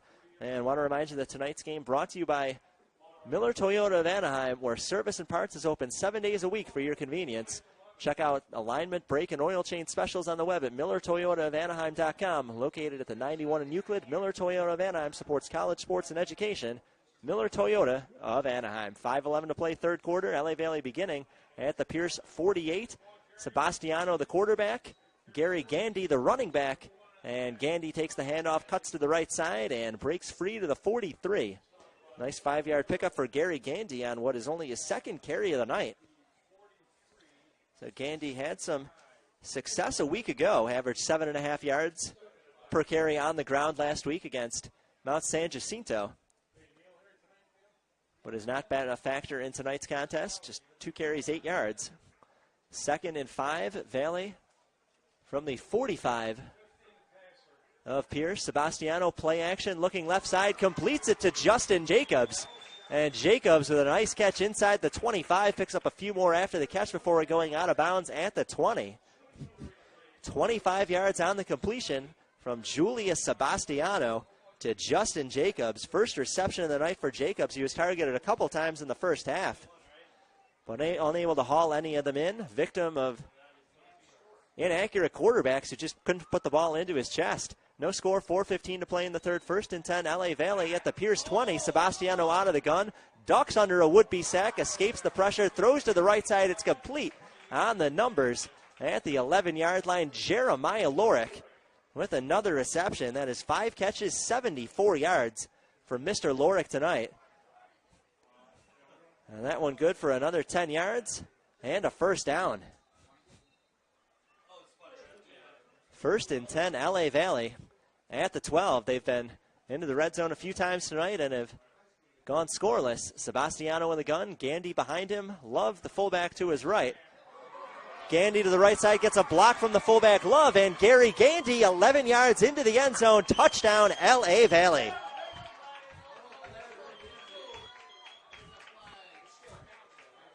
Flag is down, and the celebration might be short-lived for the Monarchs, which would be a shame because Gary Gandy found his opening, got a nice block from the fullback Terrell Love, and went basically untouched into the end zone.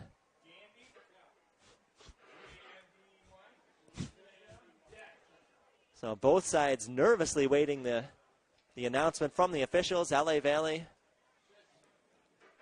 knowing that a touchdown could be taken away from them, and Pierce here's hoping that they're given a reprieve after giving up what would be the first points of the game, as it stands now 6-0 LA Valley on what would be an 11-yard touchdown run by Gary Gandy. First scoring of the night, 3:46 to go in the third quarter.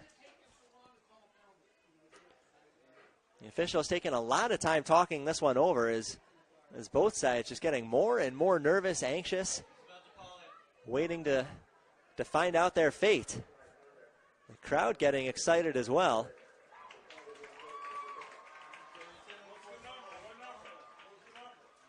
A penalty after the play against LA Valley. It'll be forced on the kickoff. So the good news for the Monarchs, the touchdown stands. Didn't get a number of who the guilty party was for LA Valley. But the good news for the Monarchs, touchdown stands. 11-yard run for Gary Gandy into the end zone. And into to kick the extra point is Anton Burr, who missed a 33-yard field goal earlier tonight. He is 3 for 5 on extra points this season. Kick is up, and it is good, but there's another flag out. So that one came out, looks like right around the time the ball was kicked. So there might be a little bit of mystery over this one. We already have a 15-yard penalty being enforced against LA Valley on the kickoff for the play that occurred after the touchdown. Now, both teams have gone back to their sidelines as if they expect the extra point to stand.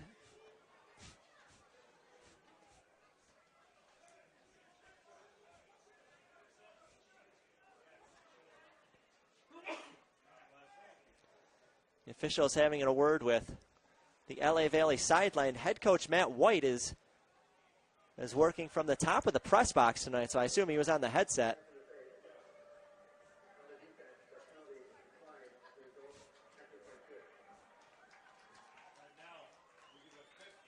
So hands to the face against Pierce during the extra point. Penalty declined. Extra point is good. Normally a play like that could be enforced on the kickoff, although LA Valley already had a 15-yard penalty assessed on them, so I haven't seen this happen before, but I guess you can't offset the penalties because they occurred on two different plays. So LA Valley's only choice was to either accept the penalty and then maybe go for two with the ball half the distance to the goal, or to decline the penalty, keep the extra point, and then kick it away from 15 yards deep.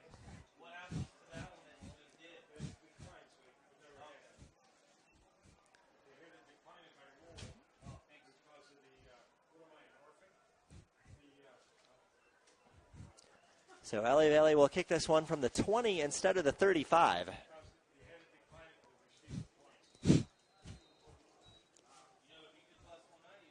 .346 to play third quarter. LA Valley finally on the board. 11-yard touchdown run, Gary Gandy.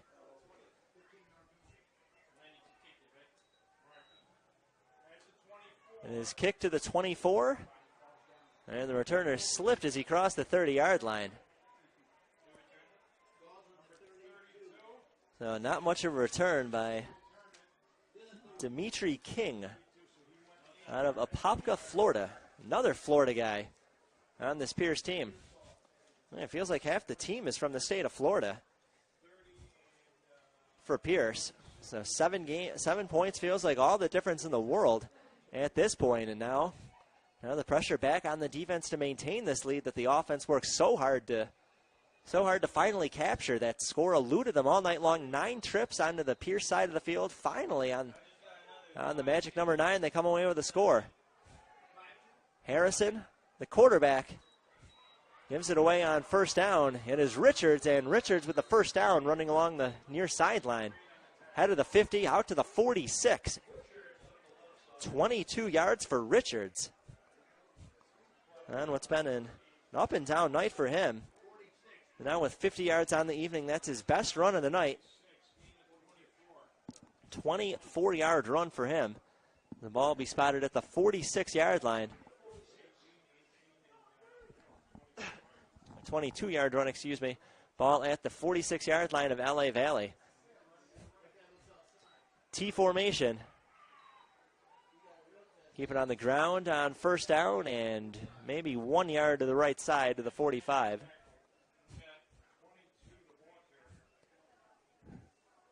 That was Marquise Mickens, running back out of Orlando, his first carry of the night.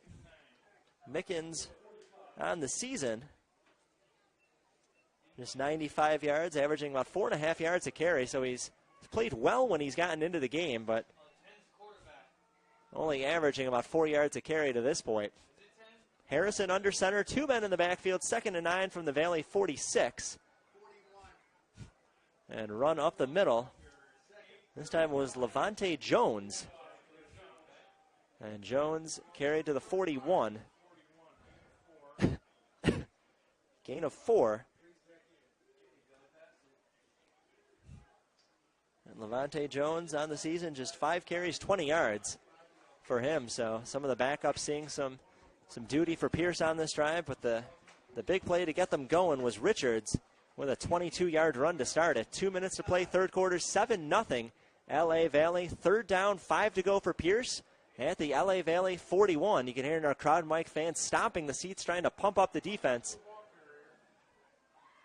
Handoff right side, and nowhere to go for Mickens. Mickens picked up a couple to the 38, but he's going to be stopped short of the first down. And now a decision for interim coach James Sims. What's he going to do on fourth down? He trails 7-0, minute and a half to play in the third, and this might be as good a look as they get on the LA Valley side of the field. And Sims says it's a no-brainer. I'm leaving my offense out there.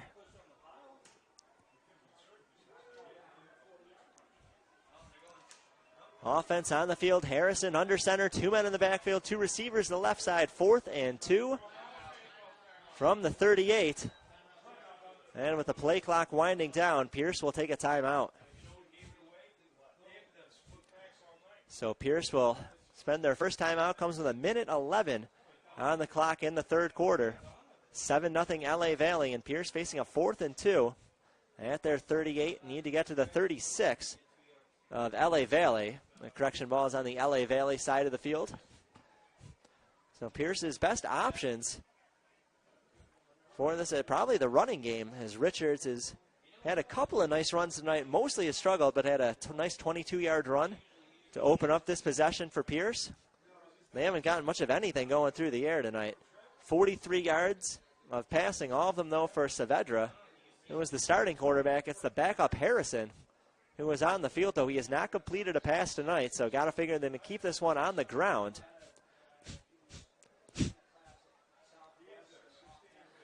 And coming out of the timeout, Pierce will put Harrison under center. 3 men in the backfield. Here's the wishbone. They give it away on the ground, and first down and more. Nice run up the middle ahead of the 30. 12-yard burst for the first down. As Keyshawn Richards with a 12-yard run gets the first down for Pierce, and they are threatening potentially to tie this game with the ball at the 29-yard line of LA Valley. 1 minute to go in the third. LA Valley up 7-0 in the Liberty Bell contest. Pierce at the 29 of LA Valley, 1st and 10. Stick with the wishbone, hand it off, and running ahead past the 25 to the 23, 6 yards, up to the 23. As Richards again with the call, got the benefit of 2 fullbacks helping to block for him in addition to the offensive line. So 68 yards for Richards tonight, and LA Valley starting to feel a little bit of pressure now, as this is probably the best looking Pierce drive of the night. Pierce was closer in the first quarter, although they threw an interception in the end zone. Craig Jones came away with a pick on a fade route near the pylon. Inside handoff and a nice run up the middle. That time it was Marquise Mickens who was in the game for the first time, and Mickens with a first down to the 15.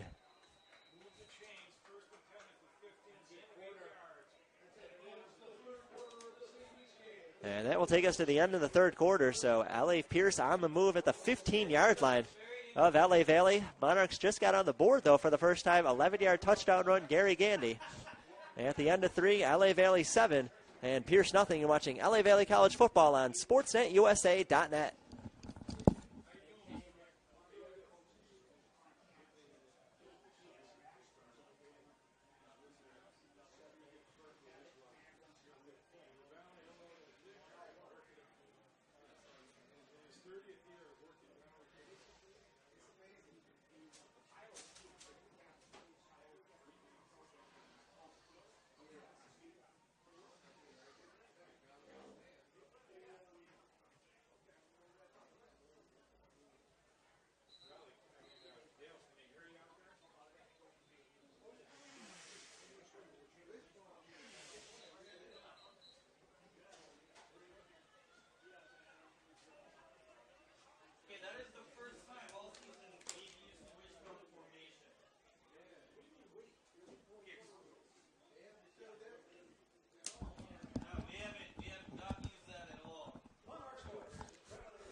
Just about ready to go in the fourth of the Liberty Bell game. LA Valley 7 and Pierce nothing. LA Valley got on the board near the end of the third quarter. 11-yard touchdown run, Gary Gandy, helped by a nice block from his fullback, Terrell Love. But Pierce threatening to tie this game up. They're on the move as we are set to start the fourth quarter. 1st and 10 at the LA Valley 15. This is the closest they have gotten to the end zone. 1st and 10 from the 15. Most of the heavy lifting on this drive has come from the legs of Keyshawn Richards.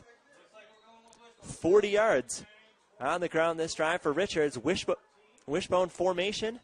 Harrison under center. Well, give it away, run to the left side. And it is taken to about the, well, let's call it the 10. Looks like to the 14. So 2nd and 5 coming up for Pierce. LA Valley trying to keep the shutout intact.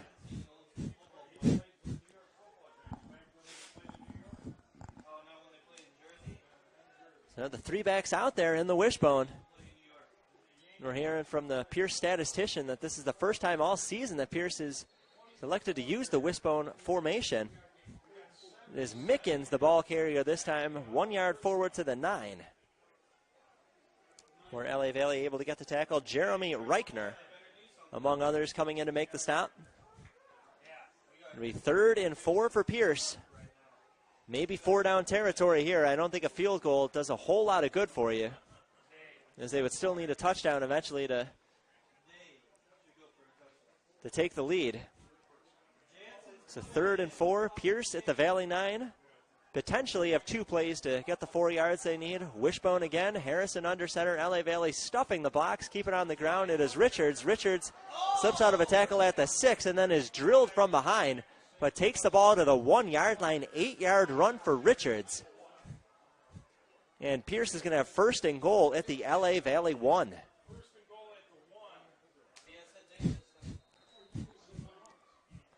Now, if you're LA Valley, do you maybe think about a timeout here, try to resettle your defense? It was perhaps starting to look a little bit tired at this point, as Pierce has run the ball all over them on this drive. First time Pierce has moved the ball with any kind of consistency all night long. 1st and goal, Pierce at the 1 yard line. 13 minutes to go in the game. 7-0 LA Valley. Wishbone, Harrison tries to take it himself on a keeper, and he is stuffed at the line of scrimmage on the QB sneak. Now Reichner again in for the tackle, helped on the play by Brendan Cotilla Delgado on the defensive line. So the Monarchs get the stop on 1st down. They're going to have to do it 3 more times, though, if they want to keep Pierce off the board. 2nd and goal. Pierce at the 1, trailing by 7. Inside handoff. Running forward and into the end zone for the touchdown.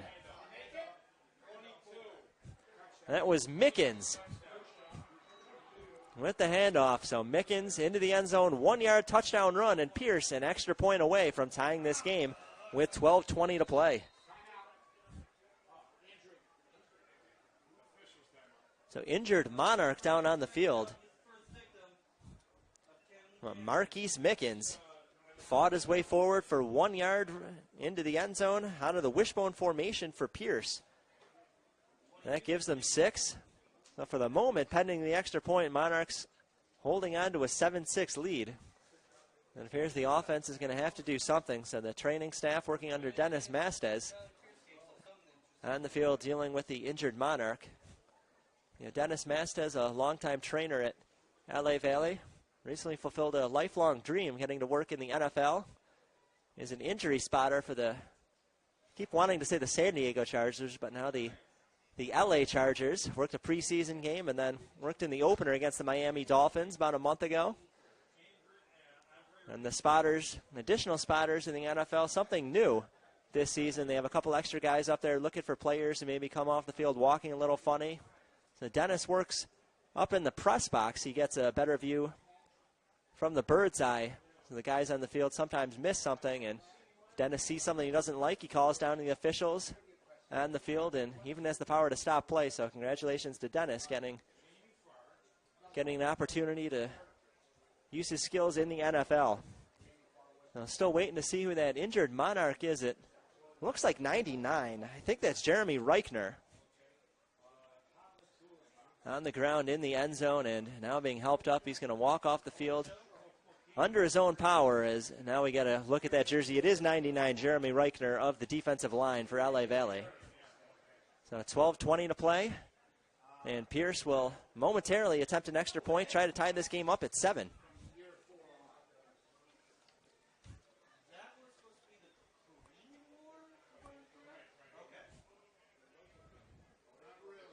So Pierce, it appears, is going to put the offense on the field. So Richards, the running back, is out there.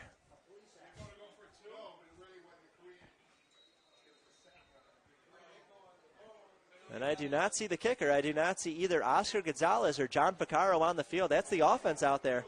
Pierce trailing 7-6 is going to go for 2. Harrison, under center, wishbone formation. They'll give it away to Richards. Richards run to the left side. He's hit at the 1, staying on his feet, trying to fight forward, and does not get there. It's a goal line stand on the 2-point conversion by the LA Valley defense as they deny Keyshawn Richards the 2-point after. LA Valley comes up with a big stop as the defensive line stands tall, keeps Pierce out of the end zone, and Pierce will get 6, not 8.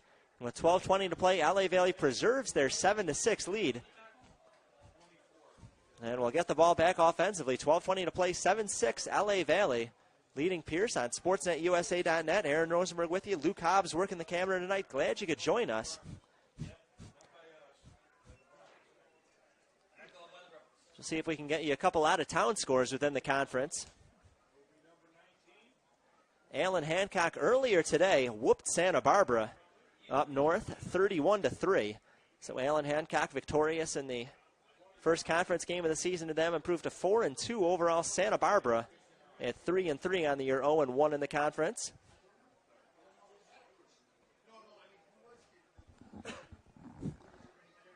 And latest scoring update we have from Antelope Valley is a halftime score. Antelope Valley leading Citrus by a touchdown, 13-6 in that contest. Conference opener for both of those schools as well.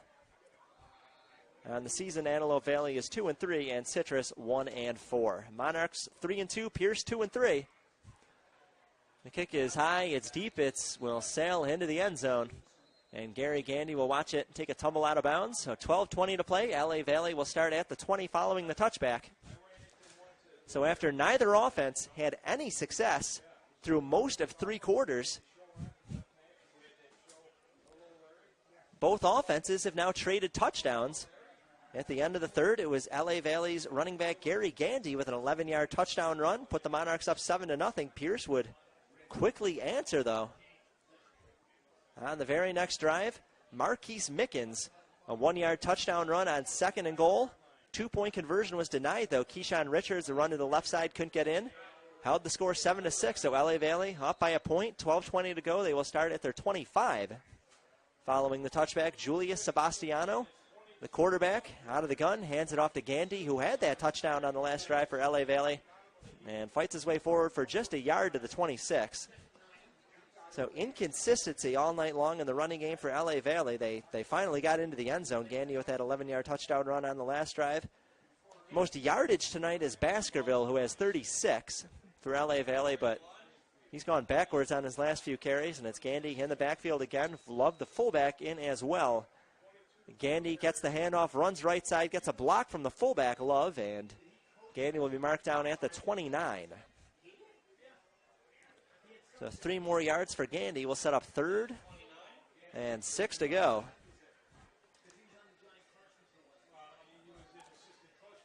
Now, LA Valley with a big 3rd down. Defense very tired after being on the field a long time on that last drive. Even if the Monarchs can't get points, at least want to get a couple first downs, give that defense some rest, time to catch their breath. 3rd and 6, LA Valley up 7-6 at their 30. Sebastiano, play action, rolls the left side and completes it to Love for a first down. It's the fullback Terrell Plove, who has been used exclusively as a blocker tonight, gets involved in the screen game and takes it out to the 45. 16-yard reception for Love. And Julius Sebastiano looks good in his limited action tonight. 59 yards for Sebastiano, can run as well. He'll work out of the gun, 11 minutes to go in the game. 7-6 LA Valley, 1st and 10, Monarchs from their 45. Out of the gun is Sebastiano, will hand it off to Gandy. And Baskerville checked in for Gandy. And Baskerville took it to the 48, 3 yards for him. 2nd and 7 coming up. So LA Valley chewing up some clock, and with a 1-point lead, I think the clock doesn't really favor either side right now. But LA Valley, they slow the game down as much as they can. They give the defense as much rest as possible. Sebastiano out of the gun, fakes a pitch to Baskerville, now rolls to his right, looking downfield, had a man open at the 30 and misfired. Justin Jacobs was wide open at the 30. The throw was low, was into the turf. Falls incomplete. And we'll bring up 3rd and 7. Both teams have been inaccurate on the deep balls tonight in the first half. Kalawaya Judd had two very good looks at receivers down the field, misfired on both of them, and could have given LA Valley some points early in the contest. 3rd and 7, LA Valley from their 48, 10:08 on the clock. In the fourth quarter, 7-6. LA Valley, Sebastiano out of the gun. Will dump it off short to Baskerville. Catches around the line of scrimmage. Baskerville with a defender grabbing his jersey from behind at the 50. Steps forward for another yard to the 49. 3 yards on the pickup. What will be 4 yards short of the first down. And out comes the punting unit. Juan Quezada, the punter, out there for the Monarchs.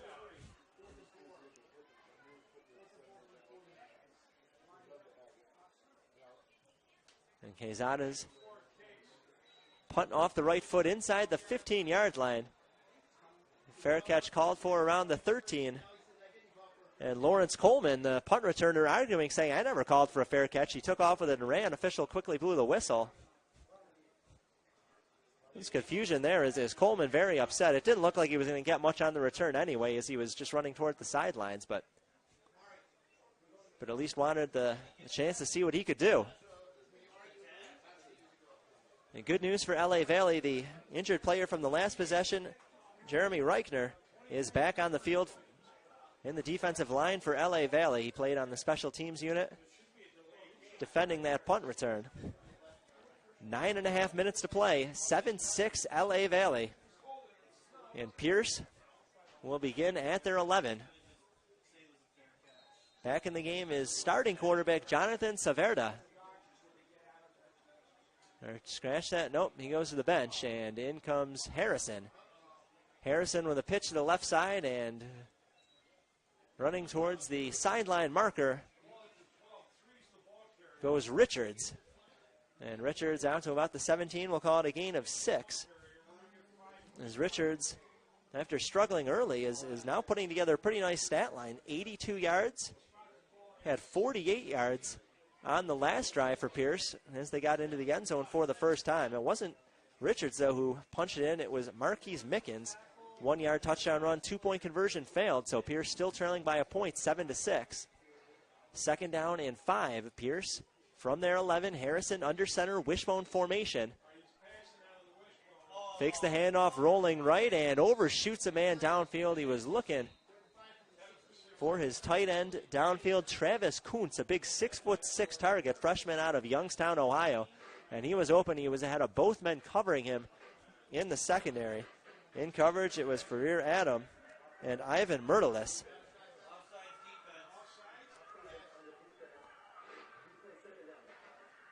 What a break for Pierce as LA Valley is called for offsides. So the incompletion never happened. Not only does the ball move up 5 yards, but Pierce gets to redo 2nd down. So instead of 3rd and about 5.5, it'll be 2nd and half a yard to go. Ball is at the 21. Pierce on their side of the field, trailing 7-6, 9:17 to play in the game. They'll keep it on the ground, and a first down run up the middle. It didn't get much, but they needed even less. It's a run for 3. It's Mickens, who had the touchdown last drive for Pierce. And Mickens, who didn't play in the first half, is now making a name for himself here in the second half. So the Monarchs defense was basically flawless until the last series. They were on the field, finally gave up the touchdown.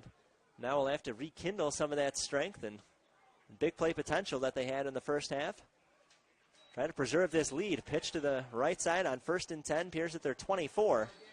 And no gain. That play just run horizontally. Never got any traction going vertically. Sterling Salguero, the ball carrier. Local product out of the San Fernando Valley. And he stopped at the line of scrimmage at the 24. No gain for him. 23 yards on the night for Salguero.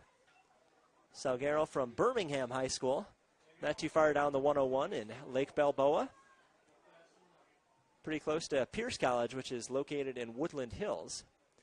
So glad you could join us tonight on sportsnetusa.net. Aaron Rosenberg with you on the mic. Luke Hobbs on the camera. Harrison under center, 2nd and 10 for Pierce from their 24. Hand off to Richards. Richards, left side, slips out of one tackle, cannot escape the second. And he absorbed a hard shot. Looked like he was hit near the helmet area. He goes down at the 26, gain of 2. Which will bring up 3rd down and a long 8 for Pierce. 7:50 and counting in the game. LA Valley hanging on for dear life to a 7-6 lead. One of the Monarchs defenders slow to get up. That is number 48 on your screen. Kenneth Harrell. Harrell squatting on the play, and now I think he's just trying to get a little rest. And timeout taken by Pierce. They are down to 1. Play clock winding down. They couldn't break the huddle, so with 7:26 to go. Pierce down to 1 timeout.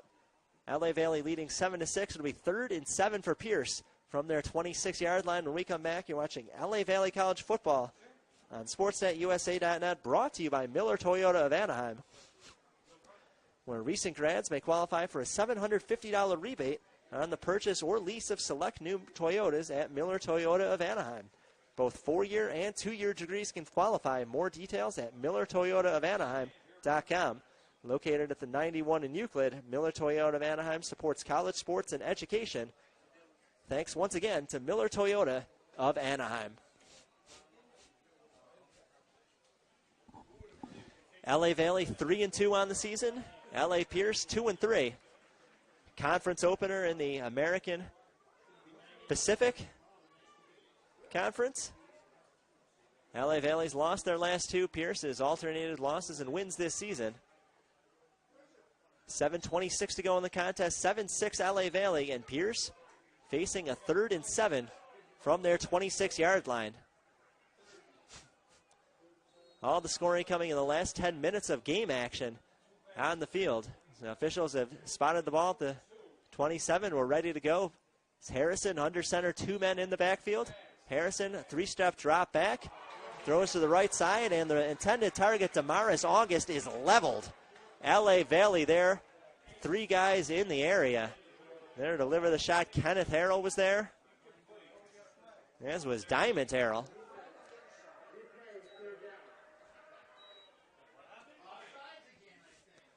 And oh no, another offsides against LA Valley, 2nd on this series of downs.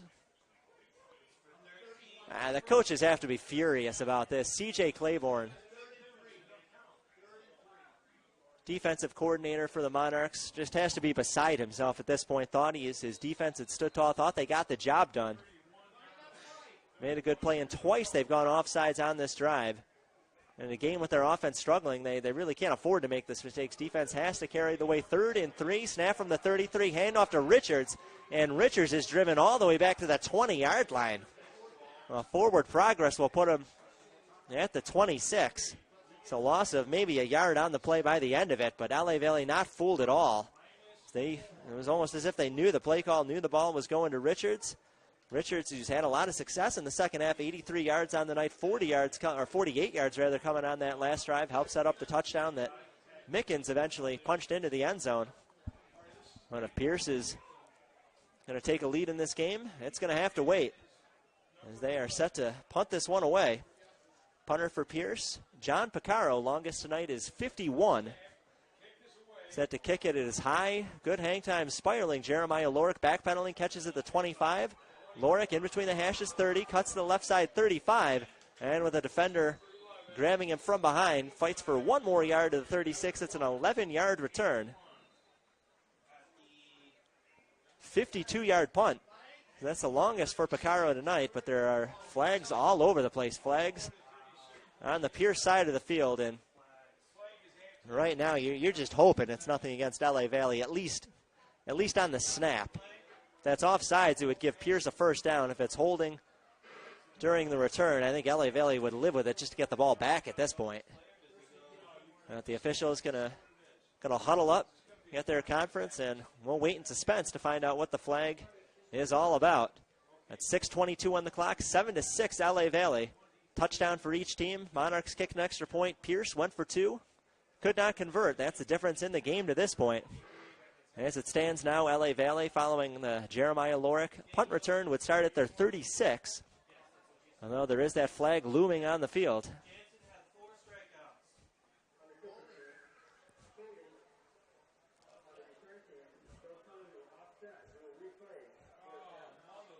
Well, holding on both sides. So Pierce held on the offensive line, trying to buy the punter a little more time to get that away. And then during the return, somebody on LA Valley held. Officials didn't name either player. So at the end of all that, the penalties offset. We're going to redo fourth down from the 27-yard line where the ball was originally started to begin with. So Jeremiah Lorick will back up again. He'll line up at the 40. Although the last punt went to the 25 on the LA Valley side of the field, so Lorick had to run backwards just to field that ball, but I guess he's counting on Licaro not being able to do it twice. Licaro punted that last one 52 yards. Longest official punt of the night, one that counted anyway, was 51, and he is standing back at his 13 with 3 blockers in front of him.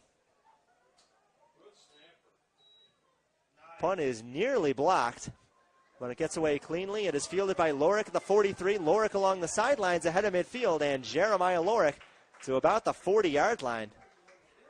A nice return, about 15 yards for Jeremiah Lorick.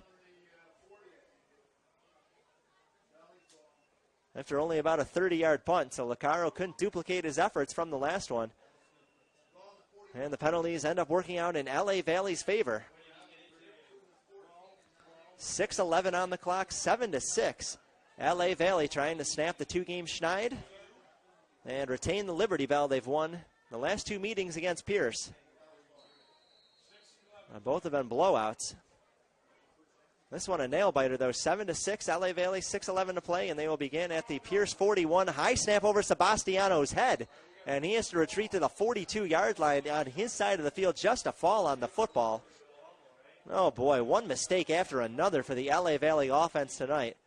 Jason Vandiver, offensive coordinator, moved onto the field near the end of the second quarter, but he was furious with the performance of his quarterbacks and at times of his offensive line, and he can't be happy about that one. That one snapped about 10 yards behind Sebastiano, the quarterback, and when you have an offense that struggles to move the ball as much as LA Valley does, a 16-yard loss like that makes it 2nd and 26. It can basically be a drive killer on one play. This offense not designed to pick up that kind of yardage. 2nd and 26, LA Valley from their 43. Sebastiano under pressure again and nearly brought into the ground, but just able to get rid of that ball, throw it out of bounds. He was outside the tackle box, at least according to the officials. Somebody on Pierce may have wanted a grounding call.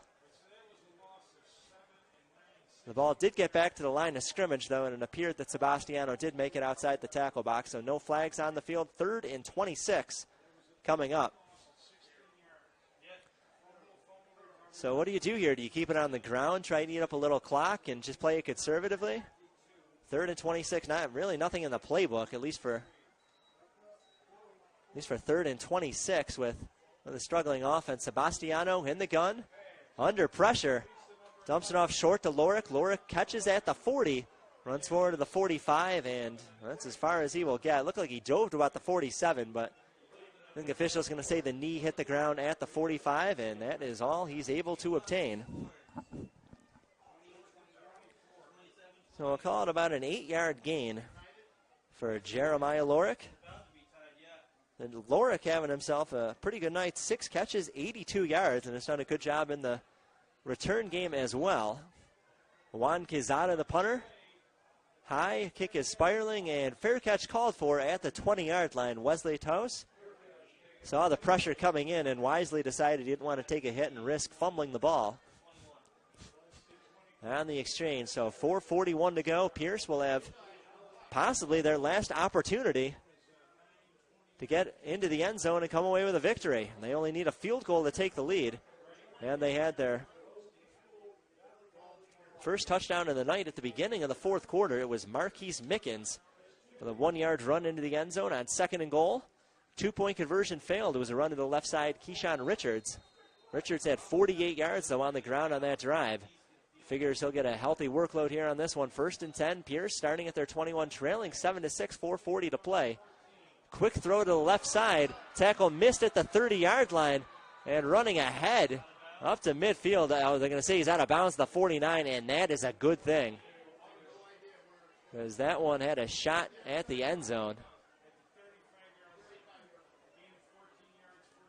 It's a gain of 14 yards, trying to read that jersey number of who that was. I think that's August. Yeah, that's 14, Damaris August. 14 yards on the reception from him. 2 catches tonight for August. Number 2 receiver for this Pierce team. Harrison working out of the gun, 1st and 10 at his 35. 4:15 to play. Pierce down a point. Harrison looks downfield, nothing there, takes off with it. Cuts to the left side and gets to the 39, 4 yards on the scramble for Jakari Harrison.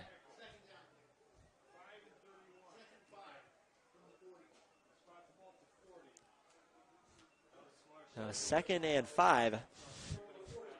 Ball will be at the 40, 3:50 to play. Pierce with 1 timeout. Down 7-6. Has 2nd and 5 at the 40-yard line, their side of the field. Shotgun snap to Harrison. 3 receivers, right side of the field. Airs it out deep down the sideline and incomplete.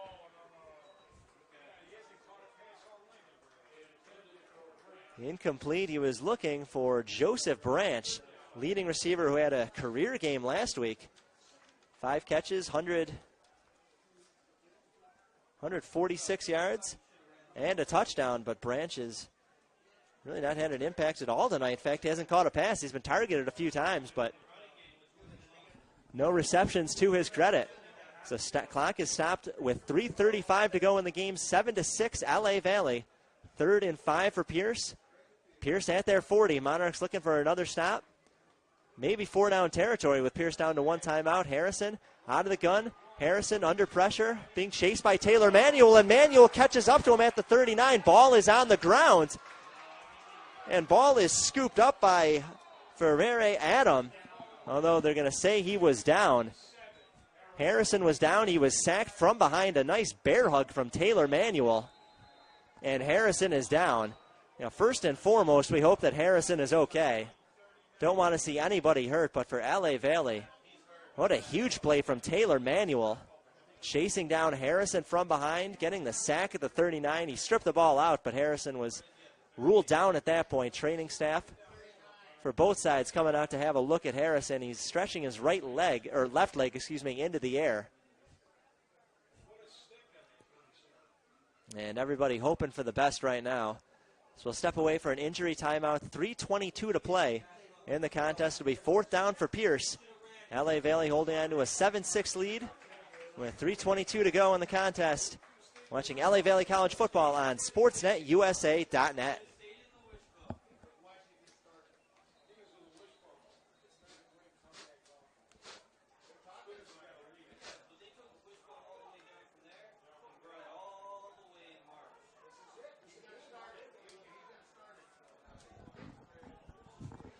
The good news is Harrison was able to leave the field under his own power, though he will be on the sideline. Jonathan Saavedra, that starting quarterback who was benched, is back in the game. 3:15 and counting to go. 7-6 LA Valley. 4th and 6 Pierce from their 39. Saavedra out of the gun, looking left side, completes it to the 45, and that is good for a 1st down. Caught by Wesley Tose. And a good to the 46-yard line. 7-yard completion on a must-convert 4th down for Pierce from Saavedra, who didn't look like he showed any signs of rust being on the bench for as long as he was. 2nd catch of the night for Tause. 1st and 10. Pierce at their 46. It is Saavedra out of the gun. Saavedra all day to throw, looking downfield. Shoots it deep down the left sideline and caught in stride at the 15. Wide open down the sideline for Pierce. That was Damaris August. Picked up a few yards after the catch as well. They're going to mark him down at the, looks like at the 5. 50 yards on the throw. 1st and goal at the 4. 2:41 to play. 7-6 LA Valley. And now time for the defense to respond. Pierce is already in field goal range, but your LA Valley need to keep it to a field goal.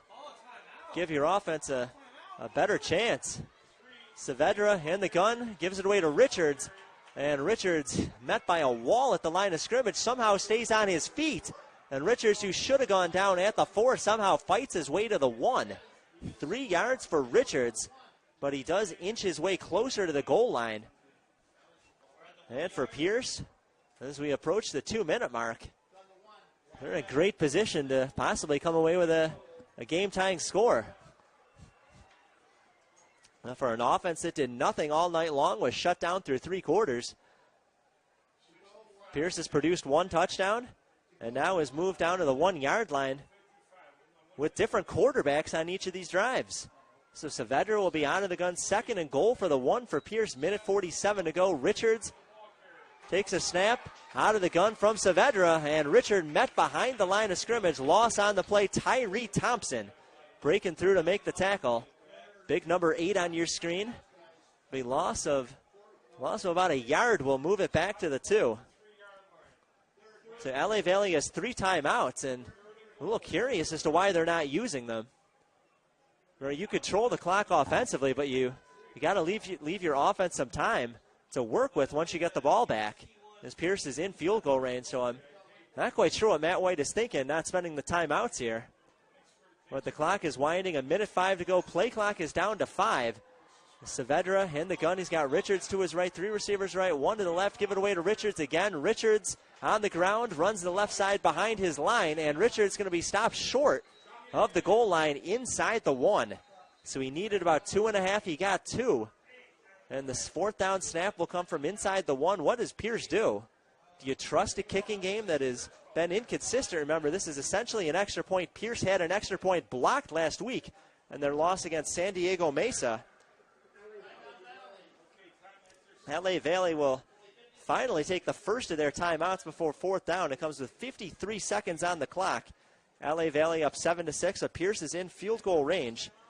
As I just mentioned a moment ago, Pierce had an extra point blocked last week. On the season, they are 20 for 22 on extra points. They are 2 for 5 on field goals. So Pierce has mostly been good on extra points. This is essentially an extra point. It resembles that more than a field goal. But it's no gimme. They had one blocked last week. A lot can go wrong. So maybe you think about sending the offense out there, try to punch it in from inside the 1, but the team's interim coach James Sims will elect to go the kicking route.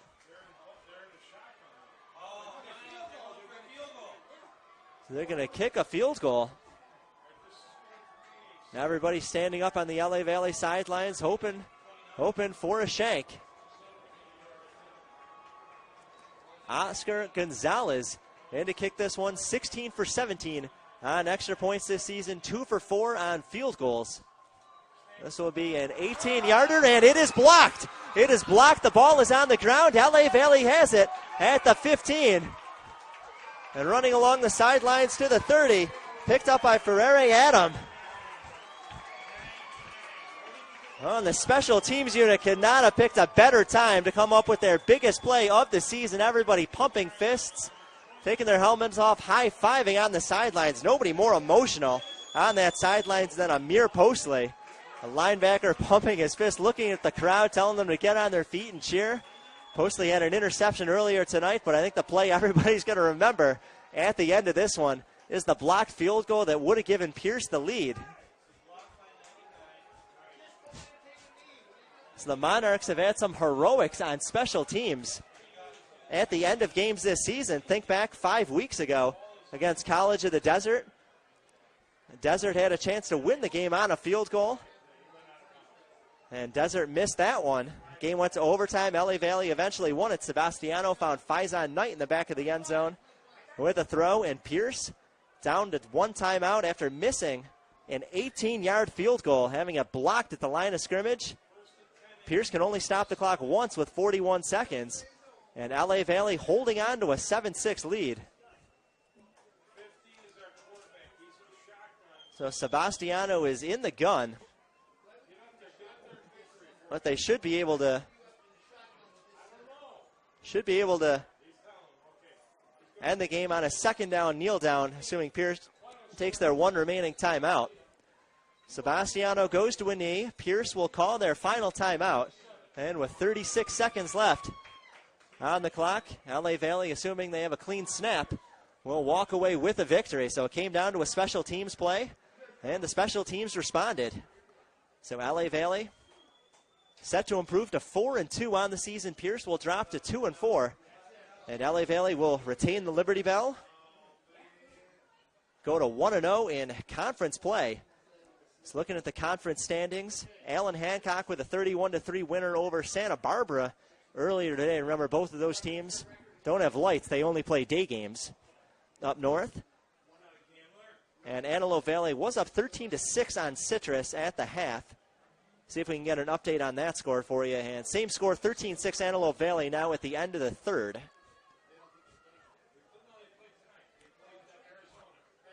So looking ahead at the schedule for the Monarchs, they'll be on the road next week at Allen Hancock up in the Santa Barbara area. That game at 2 p.m. Then they'll return home against Antelope Valley 2 weeks from tonight, October 28th at 6 o'clock. We'll have that game for you on sportsnetusa.net. As always, all home games brought to you by Miller Toyota of Anaheim. Final 2 games of the season at Citrus on November 4th at 1 o'clock. And final game of the year, home against Santa Barbara at 6 p.m. November 11th. And if Monarchs take care of business in conference, would get a third straight bowl game. They've won bowl games each of the last 2 years. Sebastiano takes a knee, and that will run out the clock. Head coach Matt White on the field, all smiles, has taken the headset off. Will celebrate with his team. Much better mood than he was at the end of last week's game when he angrily motioned his players towards the end zone for, I'm sure, what was a not too kind tongue lashing after the game. So Matt White and company improved to 4-2 on the season for LA Valley. Players will meet at midfield to shake hands. LA Valley wasn't pretty. It was about as ugly as it gets, as a matter of fact. But LA Valley a 7-6 winner over Pierce College. Liberty Bell will stay with the Monarchs. Third straight victory for LA Valley over their crosstown rivals down the 101. So LA Valley 4-2 on the season. Pierce 2-4.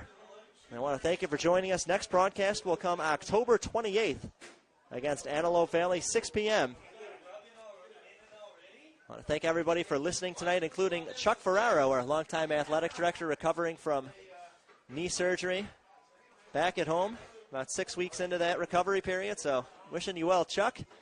And we'll be joined briefly by Luke Hobbs on the postgame show. Luke worked the camera after a little bit of a personnel shortage upstairs. So Luke normally doing the color for us, but had to switch duties tonight. Luke, look good to finally have you on air with us tonight. Yeah, I'm happy to be here. Took long enough, and I got to say that was great getting the bird's eye view. LA Valley once again relying on that defense, relying on that special teams, and coming up with that block at the end. I have never seen the crowd react that way here.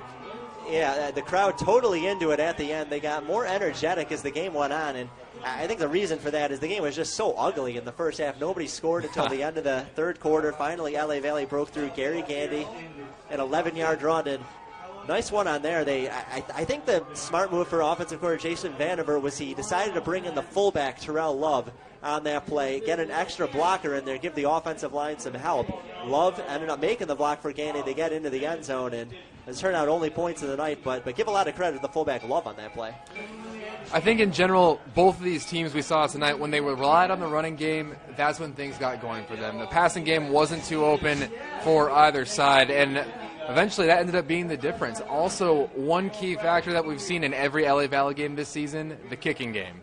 Yeah, the kicking game huge, and Jeremiah Lorick doing a good job on returns, and then the biggest play of the night, the blocked field goal at the end, was a chip shot, 18-yarder. I was saying before they kicked it, it's some of the struggles that Pierce has had in the kicking game this season. They had an extra point blocked last week, and this one essentially an extra point, an 18-yard field goal. Would they think about going for the touchdown, fourth and goal inside the one? What would you have done in that situation? Would you give any thought to leaving the offense on the field?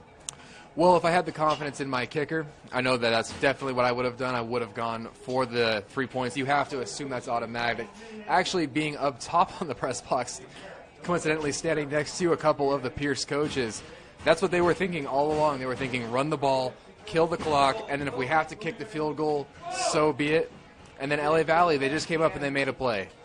Yeah, great play by the special teams. Save the day. LA Valley improves to 4-2. Pierce dropping to 2-4. Now, looking ahead for this Monarchs offense, which has been much maligned throughout the season.